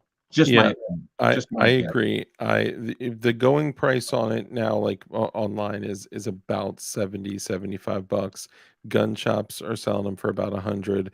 So Yeah, there's like yeah, yeah, yeah, yeah, yeah. I mean, 75 DB to 100 Cooper, I'm bucks. gonna just answer his question. Yeah, it's better than the stock, of course, but that's not saying much. You know what I mean, my friend? Like better than stock isn't really saying much. Like, you're using a 5.5 pound connector, just go down to a 3.5 pound. Use a ghost Yeah. connector. You're gonna get the same fucking shit without Well, the cost, you and I'll know? tell you that it changes your platform. And my first thought when I Yes, saw Kurt this, 24. That's exactly what it is. what's that money grab? So when I looked at this, when I picked one up because I was curious, but when the one that I felt was a range gun that had like 20,000 rounds through it, and it felt super smooth, right? And I was like, you know what? I'll give it a shot, right? I got a bunch of these new Gen 5s, or a bunch. I got three, right? Three new Gen 5s. I'll give it a shot, you know? Yep. And when I looked at the trigger housing and I saw like this shit that looked like gears of bike chains and shit, I'm like, I'm not fucking with that. Yeah, Like, I'm not yeah, even gonna dig yeah. in there, which made me think maybe that's their goal. Maybe they don't want people like us digging it up, right? But the trigger itself, yes, after it's brought back to the wall, it has a very crisp break. Yep. On the reset, it pushes out so much harder, and it's more squishy when it goes out, but then it also has a crisp break. But on the way in, and the way it pushes your finger back out, it's a strange squishy feeling that I'm not used to. Also, when I use the Glock trigger being all the way back as an indicator for me to know, I always check every gun anyway, but if the trigger is back, then I know the likelihood of there being a cartridge inside that chamber is almost zero. So now I can't do that with a performance trigger, and I'm not against it. I'm just saying what's different. Okay. So that's something that I don't like is the trigger never goes back. It's always because it always has that resistance Yeah, against it pushing it back. yeah, yeah. Look, my beef with it is really the cost. Yeah. My beef with it is it just doesn't justify to me. It's not that thing. I mean, that's it's 20% of the entire gun, like in cost. You know what I mean for one fucking part. Like it's too much. It's too Yeah. much. The Glock trigger after 20,000 rounds feels like a performance trigger. Yeah. Just yes, just less Right. squishy. Just less Yeah. squishy. Yeah. Um, well, man, MGB, dude, I appreciate you coming on and going through all this. I know you have a very early day tomorrow, so I do Yeah. want to respect your time. But anything else you want to leave with everyone Nah, before we man. head out? I love being here. This is my only time on YouTube is when DLD invites me. I know, bro. I mean, we should Right? set up like at Yeah. least like one a month at least where you're always coming on. We love Yeah. having you on. The viewers love you. Your knowledge on this is well surpassed what I have, and that's why I keep coming back so I can learn as much as I can from you, brother. Yeah. And this is gonna be our year. Everybody, we're gonna cut the tyrants are gonna lose. This is our year, and Yeah. we're gonna come back strong. Strong. And volume's gonna come back. And thank you all. Thank you all for having me here tonight. We love the Dark Lowy community. I'll go and check that other code for you. But yeah, you can use Friday now until next Friday. We need MGB weekly. At Oh, and TV. until next Friday. Nice. Hell yeah. Awesome. Well, I'm gonna stay with these guys for a few minutes and then close out, man. All right. Thank Um, you, sir. again, I appreciate you coming on, brother. Thank you. Thank you. Thank you. All right, brother. Take it easy. Bye bye. All right, so let's see. Drew, Morningstar, testing 1 2 3, Damian Christ, DB Cooper, Bob, Gray Gunner, Princess Kicking Butt, Ting Ting, great to see you. We know it's you. We know it's you. Just change your name back. Red Dawn Ready. I know I missed a bunch of y'all's chats, man. I appreciate you guys coming and hanging out. I really love the stream. I'm gonna watch it over again tomorrow for sure. Awesome, man. I appreciate that. Anthony Smith, what's up, brother? Appreciate you coming and hanging out. And John Pauly, appreciate you. And let's see, who else did I miss? So for you guys that were here, and if you didn't see it, I really need to go back and play this. So hang tight for 1 second. Let's see. We need to do the non-hostage. So I did a hostage version as well, which what? Wait, what? Mm-mm. So I did a non-hostage version. Let me go back here. Hostage and non-hostage. All right, hang tight for 1 second. I'm gonna do this. Boom, boom, boom. All right, 1 sec, y'all. Hang tight.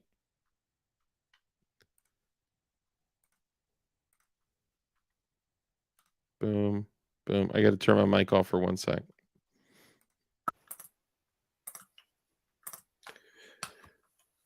All right. Hopefully that doesn't sound too different. So this is the video, and I'll show the other video to you guys too. Hang tight. Hey, what's going on, y'all? It's your boy Dark with DLD After Dark. Before we start the show, I want to take a moment to clear up a couple of things. I recently posted a video regarding the Epstein flight logs and may have alleged that these flight logs could have included some names on Epstein's client list. Let's first start by saying I am no journalist. Okay, I'm not the guy that breaks stories. That's just not me. So, due to some government I mean, due to some external encouragement, I would like to retract all statements made in that video. The video was wrong. We all know that there would never be any collusion between our wonderful government, big tech, and the mainstream media. I mean, be real, they would never undergo psychological operations on United States soil. That's just crazy conspiracy theorist extremist talk right there. I'm going to take a little bit of a break from YouTube. I am not feeling well. I'm actually feeling a little self-harmy right now. So don't be surprised if you don't see me for a while, ever. Like literally ever again. Don't worry, all of this is totally normal. Goodbye. Whoops. I mean, see you later.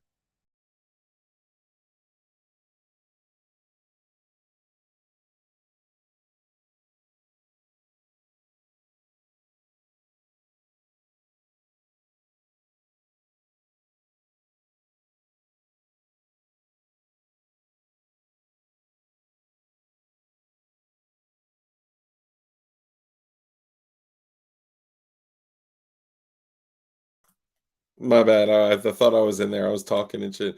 If you guys think that one is creepy, wait till you see the hostage one. I literally look like a blow up doll, and you can thank Flying Rich for these. Okay, hold on.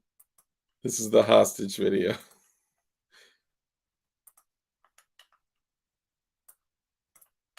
Hey, what's going on, y'all? It's your boy Dark with DLD After Dark. Before we start the show, I want to take a moment to clear up a couple of things.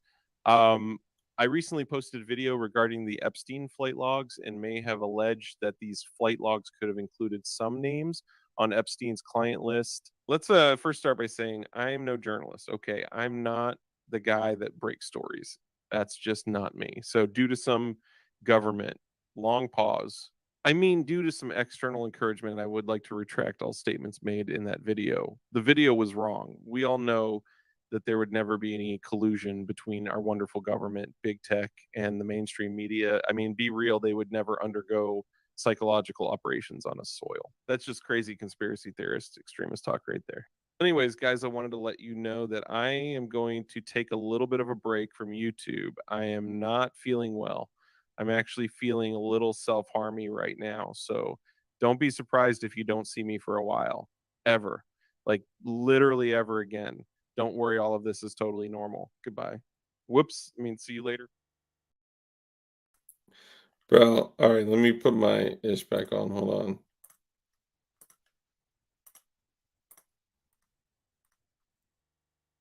Okay, there we go. Can you guys hear me now? So thank you to Flying Rich for making those. It's so creepy.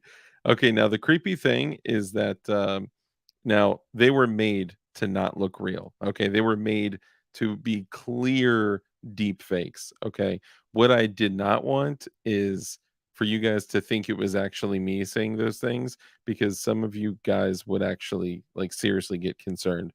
Yes, I did release a video with the Epstein flight logs. Yes, I did go through the entire list. Yes, I did say all the names of all of those celebrities.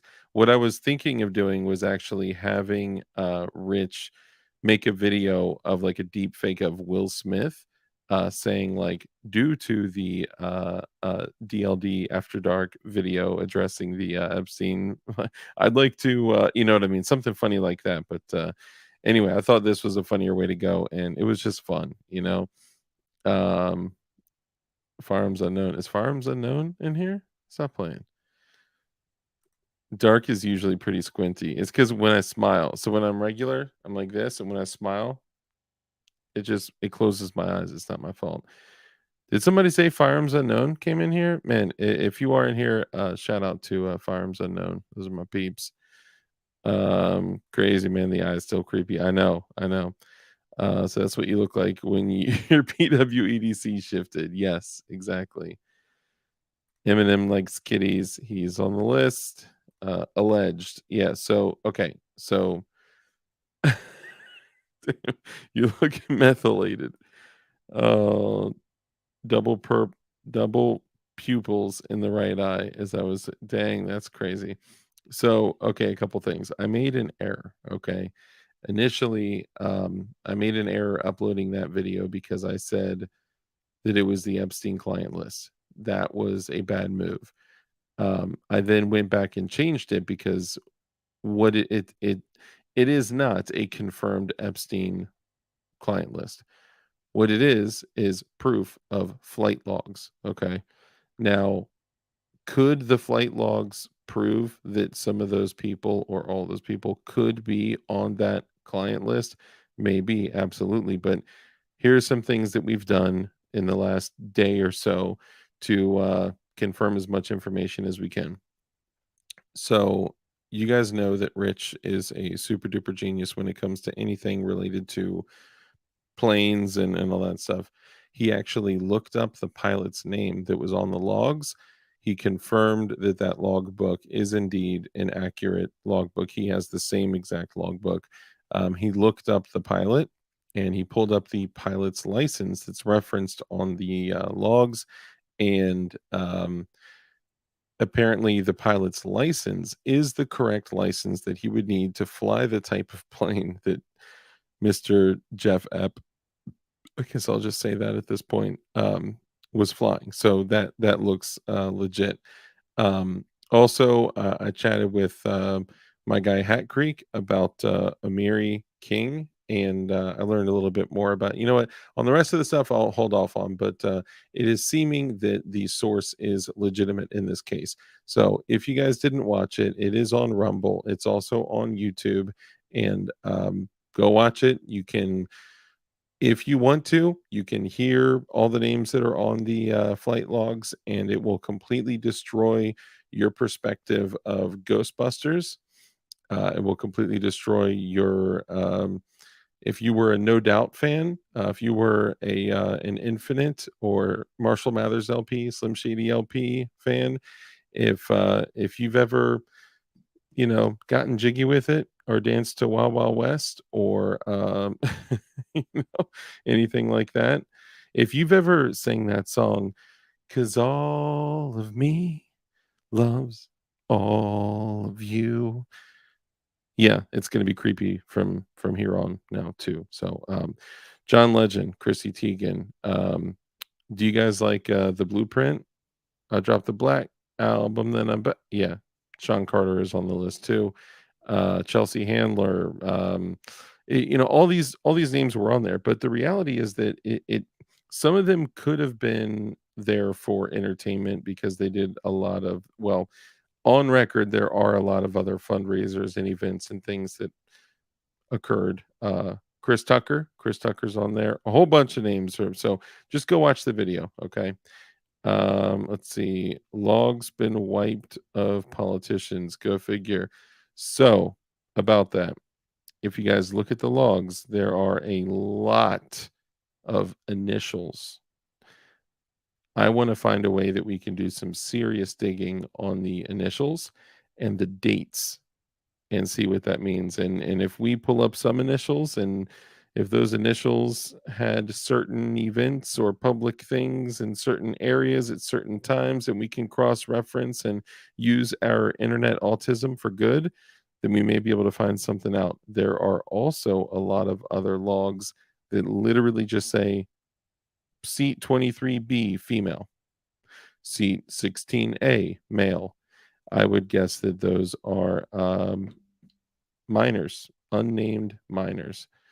And I'm not talking about people looking for coal and stuff.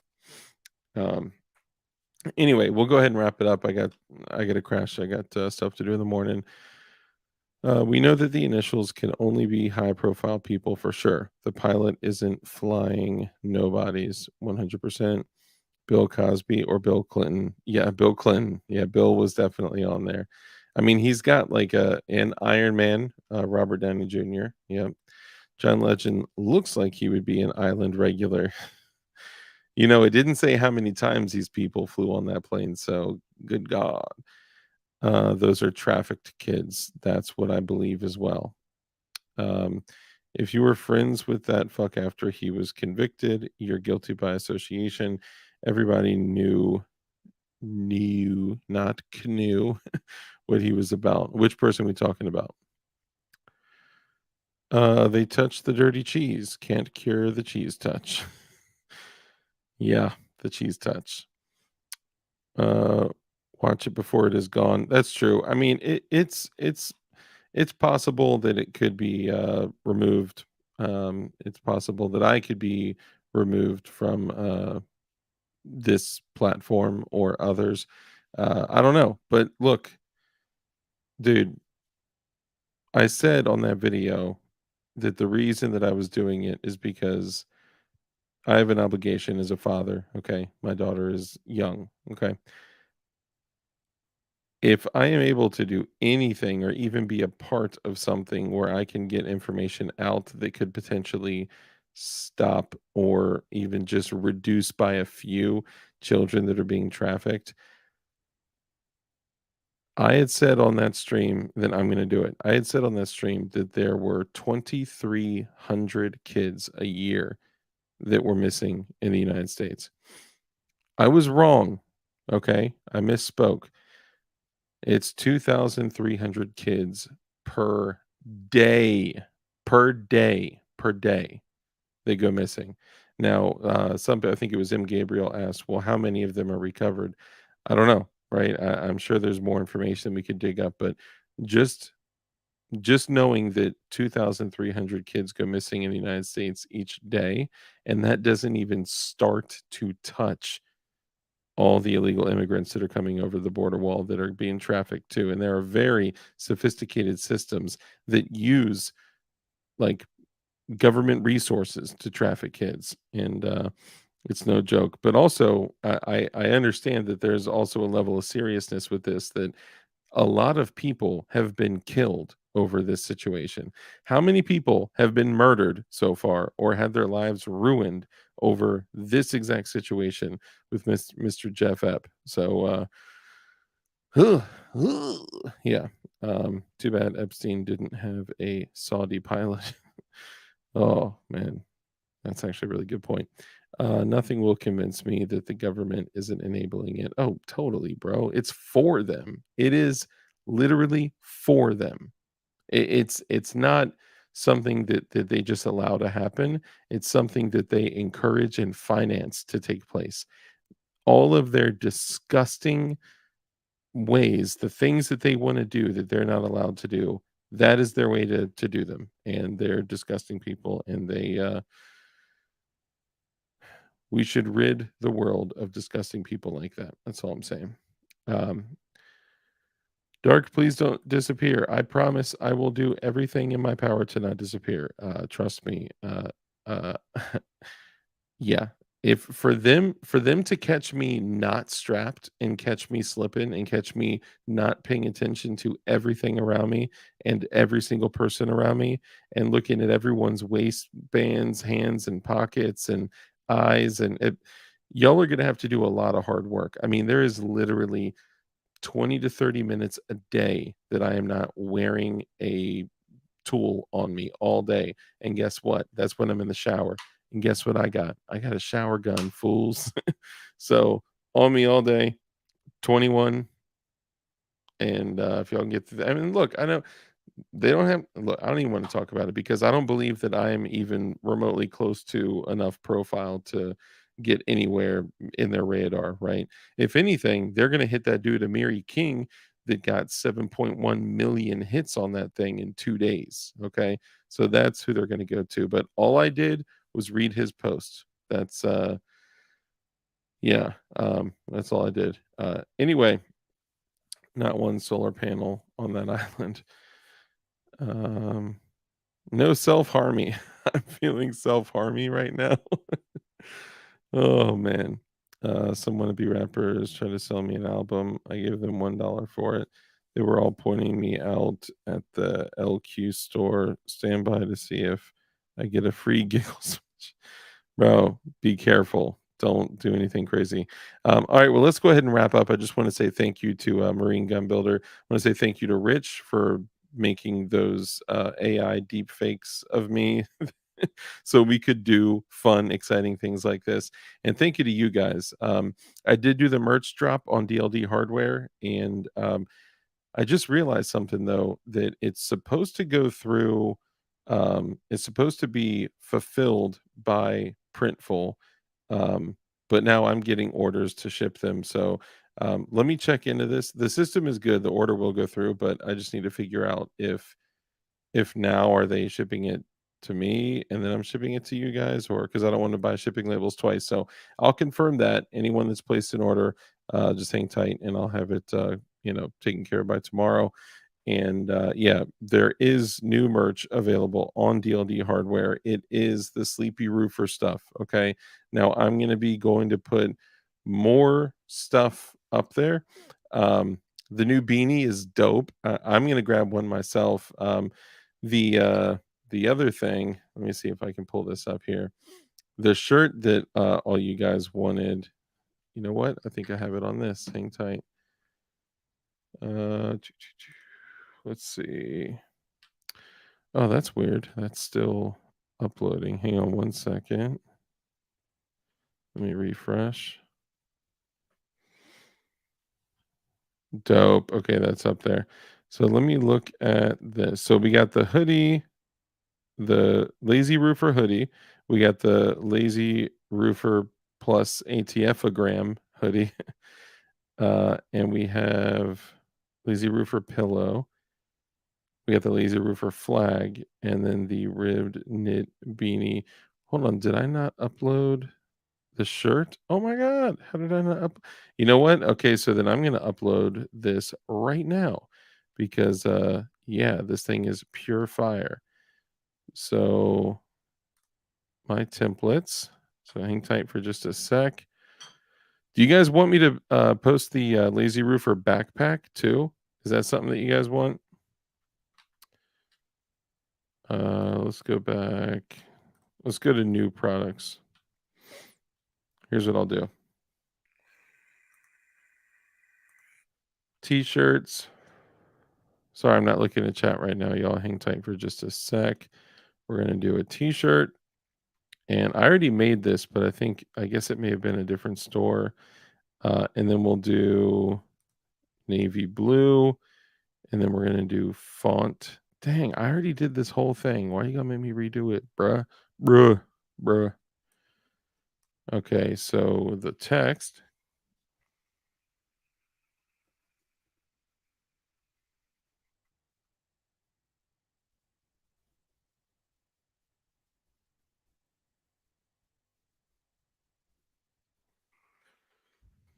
All right, hang tight.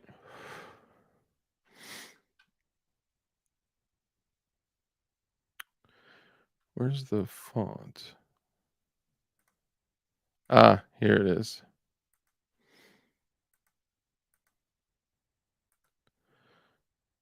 I think it was this font. Oh, there's one font literally called Boogaloo. It is like perfect. Okay, so it is this one. We're gonna make that a little bigger. And then we're going to do the color. It's got to be blue, of course. And then we're going to go on the back. Now, on the back, we're putting the little DLD emblem on the back of the neck right there.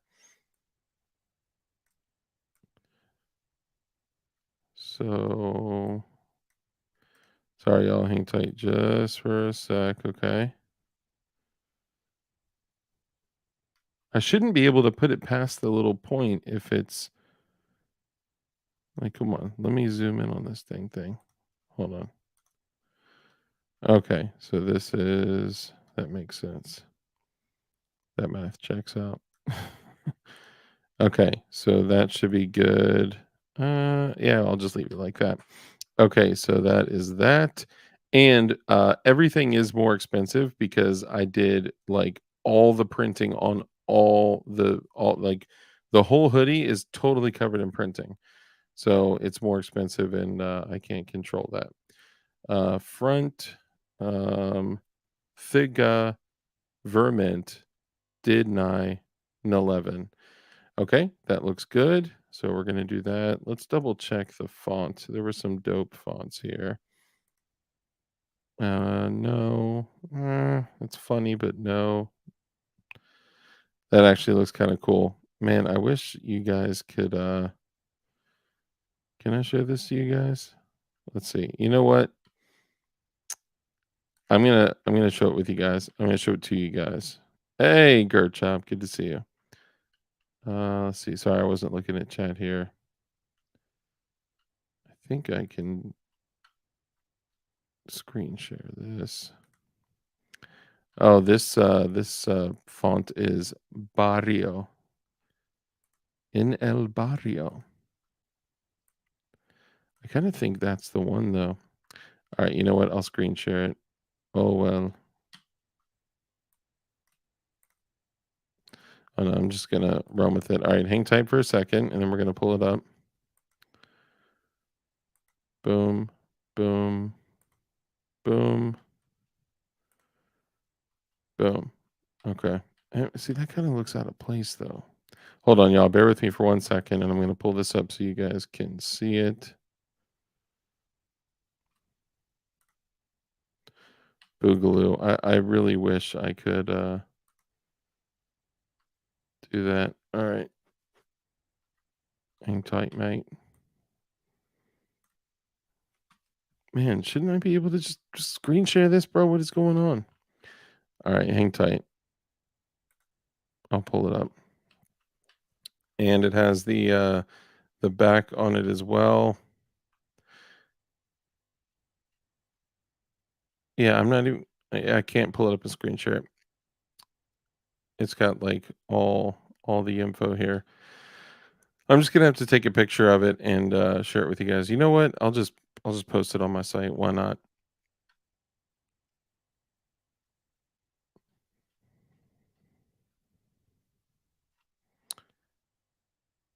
Can I not?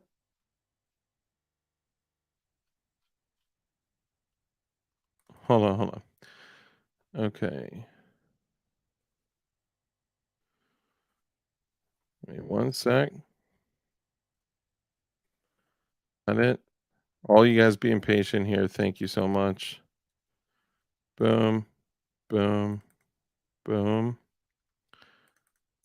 boom, boom, boom, boom.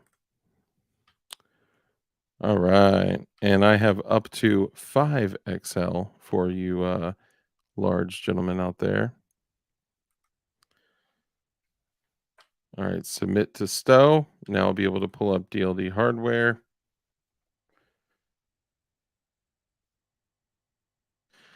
Okay. All right. Thank you guys for your patience. We only lost like 10 people this whole time. All right.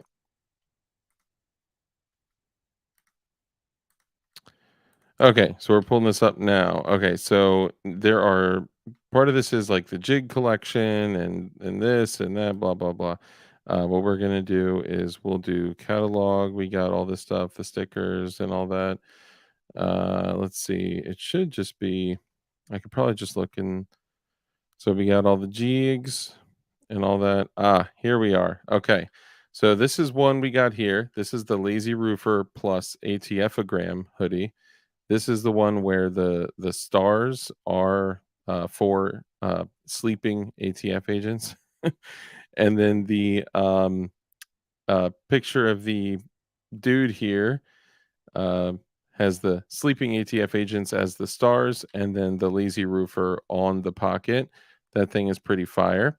You can see the back here. Dang, this is going to be the next hoodie I'm going to get. That thing's pretty fire. And then this right there. Man, that thing looks dope, man. That's okay. That's going to be the next one. Now, what I did though is it says this comfy Lazy Roofer V 2.0 hoodie has a soft outside with a vibrant print and an even softer brushed fleece inside. The hoodie has a relaxed fit and it's perfect for wrapping yourself onto a chilly Waco evening. And then I put some other stuff like to stay away from flashbangs and things like that. This one is the flag.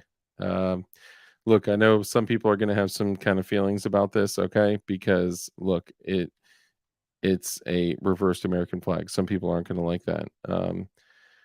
I don't have it in OD green, but I'm sure you could spray paint it. I'm just kidding. So this is the flag. Now the flag is reversed, yes, but it is filled with first off, it's reversed to show the status of our country currently. We all know that the United States is not where it's supposed to be. Okay, let's be honest. Secondly, um, it is filled with sleepy roofers. Okay, now this is actually a very nice, well-made flag, and it's perfect to hang up on the wall and stuff like that. So whatever you choose to do, that's on you. Let's see. Let's go back to DLD hardware. Bro, are you serious? Where's the screen sharing? Why does it always do this to me, bro? Hold on.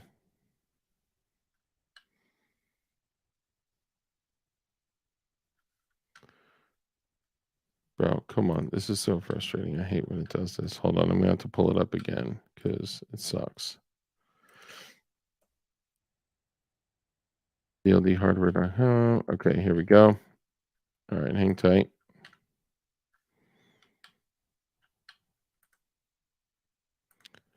Bro, why are you doing this?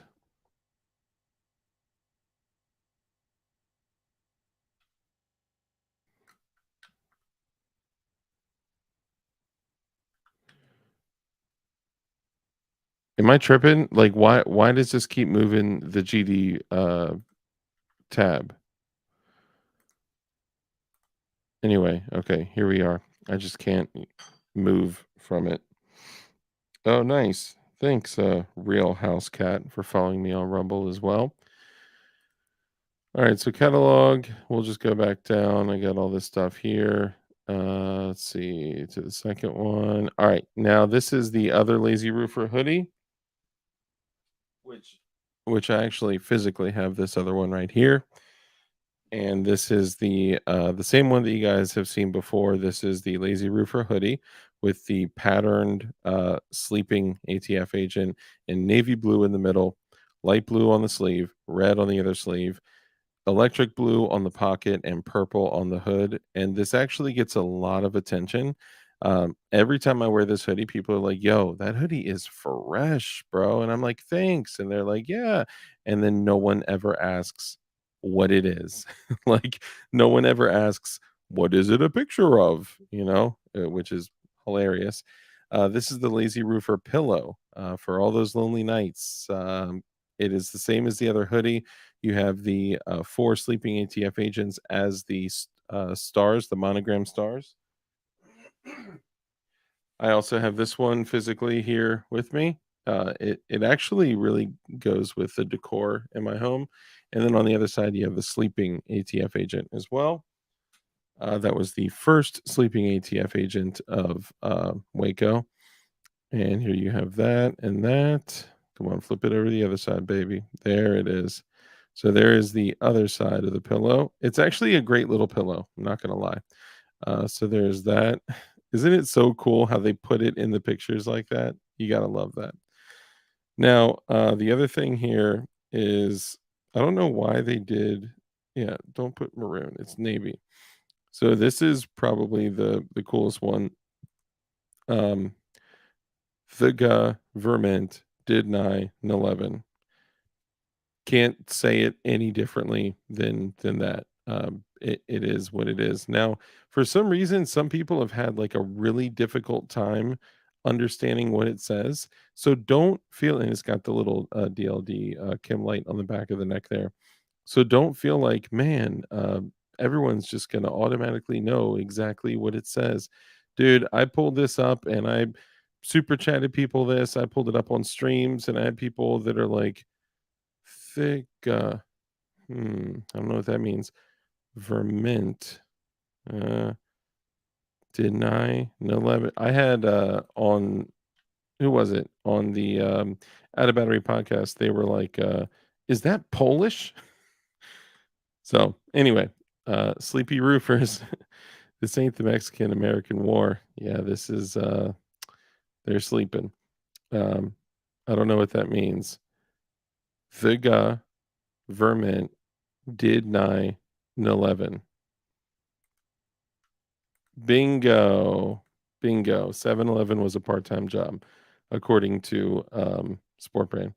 But here's the thing. So when you take a shirt and then you print on the front and then you print on the back, right? It gets more expensive. They charge you like $6 per spot to print on.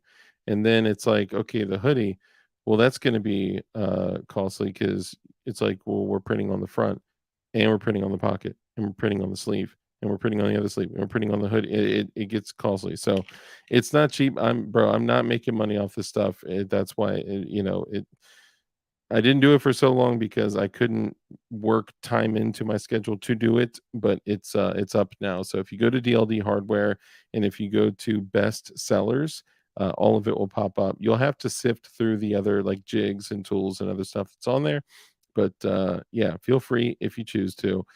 It's all getting drop shipped from. Well, it's supposed to be getting drop shipped. I'll double check that, but that's yeah, for y'all, man. It's for y'all. Really, it's for a few people that just wouldn't leave me alone. But I am going to keep adding more products, and I'm going to do other stuff. It's not all going to be. They are great Christmas presents, right?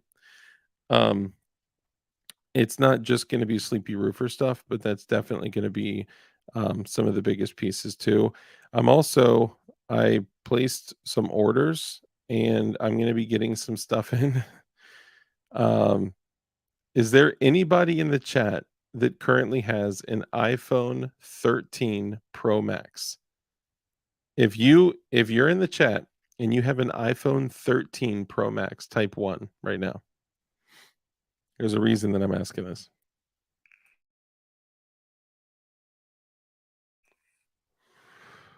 Well, yeah, they're good Christmas presents for yourself too, right? 0. Okay, so there is a Sleepy Roofer iPhone case. And I'm gonna put that out too. But I ordered one for myself because I want to take a look at it. So I will not put anything up. Like I got the Sleepy Roofer backpack too. That's gonna be going up there.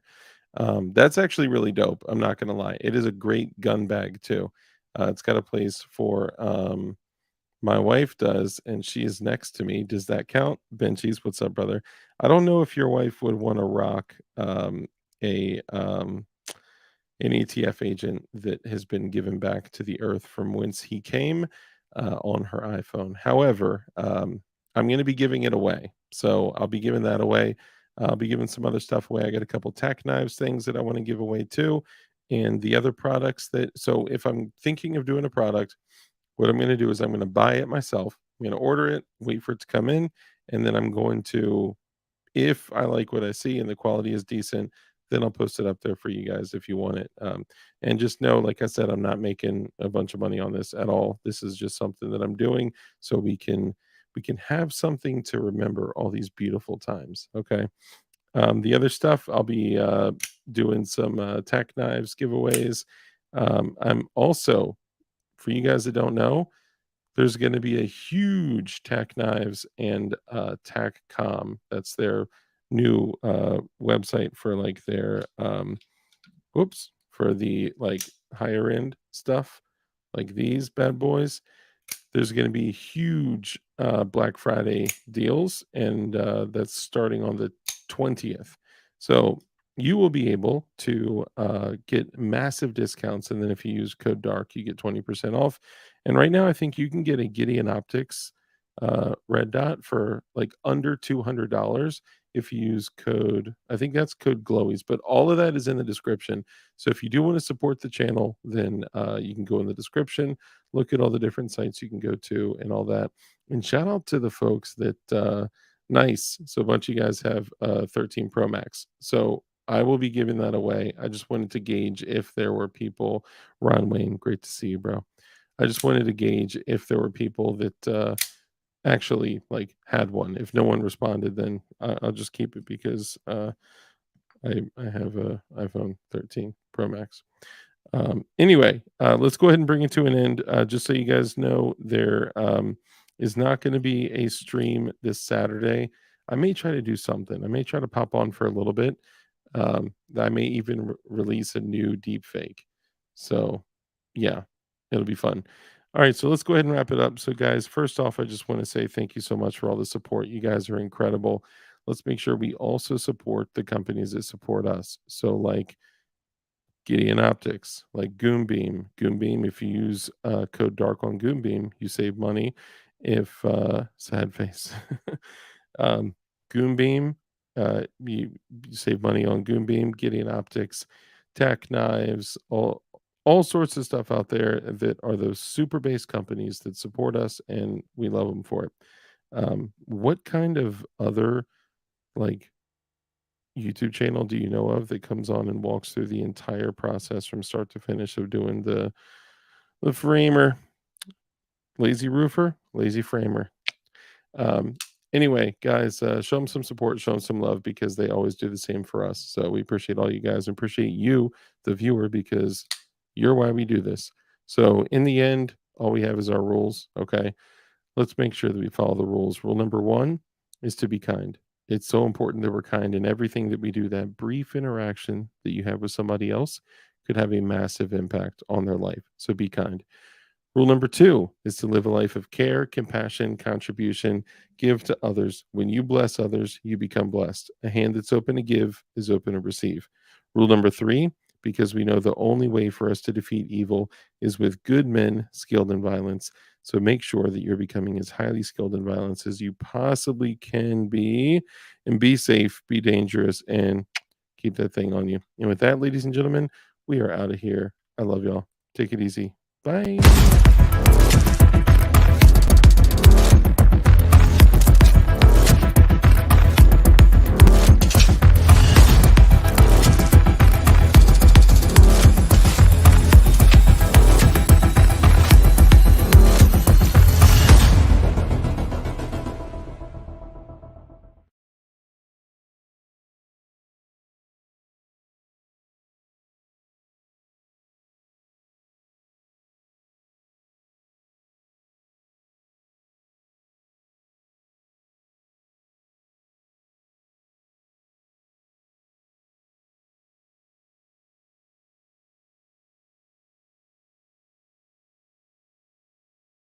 Hey, what's going on, y'all? It's your boy Dark with DLD After Dark. Before we start the show, I want to take a moment to clear up a couple of things. Um, I recently posted a video regarding the Epstein flight logs and may have alleged that these flight logs could have included some names on Epstein's client list. Let's first start by saying I am no journalist. Okay, I'm not the guy that breaks stories. That's just not me. So, due to some government long pause, I mean, due to some external encouragement, I would like to retract all statements made in that video. The video was wrong. We all know that there would never be any collusion between our wonderful government, big tech, and the mainstream media. I mean, be real, they would never undergo psychological operations on a soil. That's just crazy conspiracy theorist extremist talk right there. Anyways, guys, I wanted to let you know that I am going to take a little bit of a break from YouTube. I am not feeling well. I'm actually feeling a little self-harmy right now. So don't be surprised if you don't see me for a while, ever. Like literally ever again. Don't worry, all of this is totally normal. Goodbye. Whoops. I mean, see you later.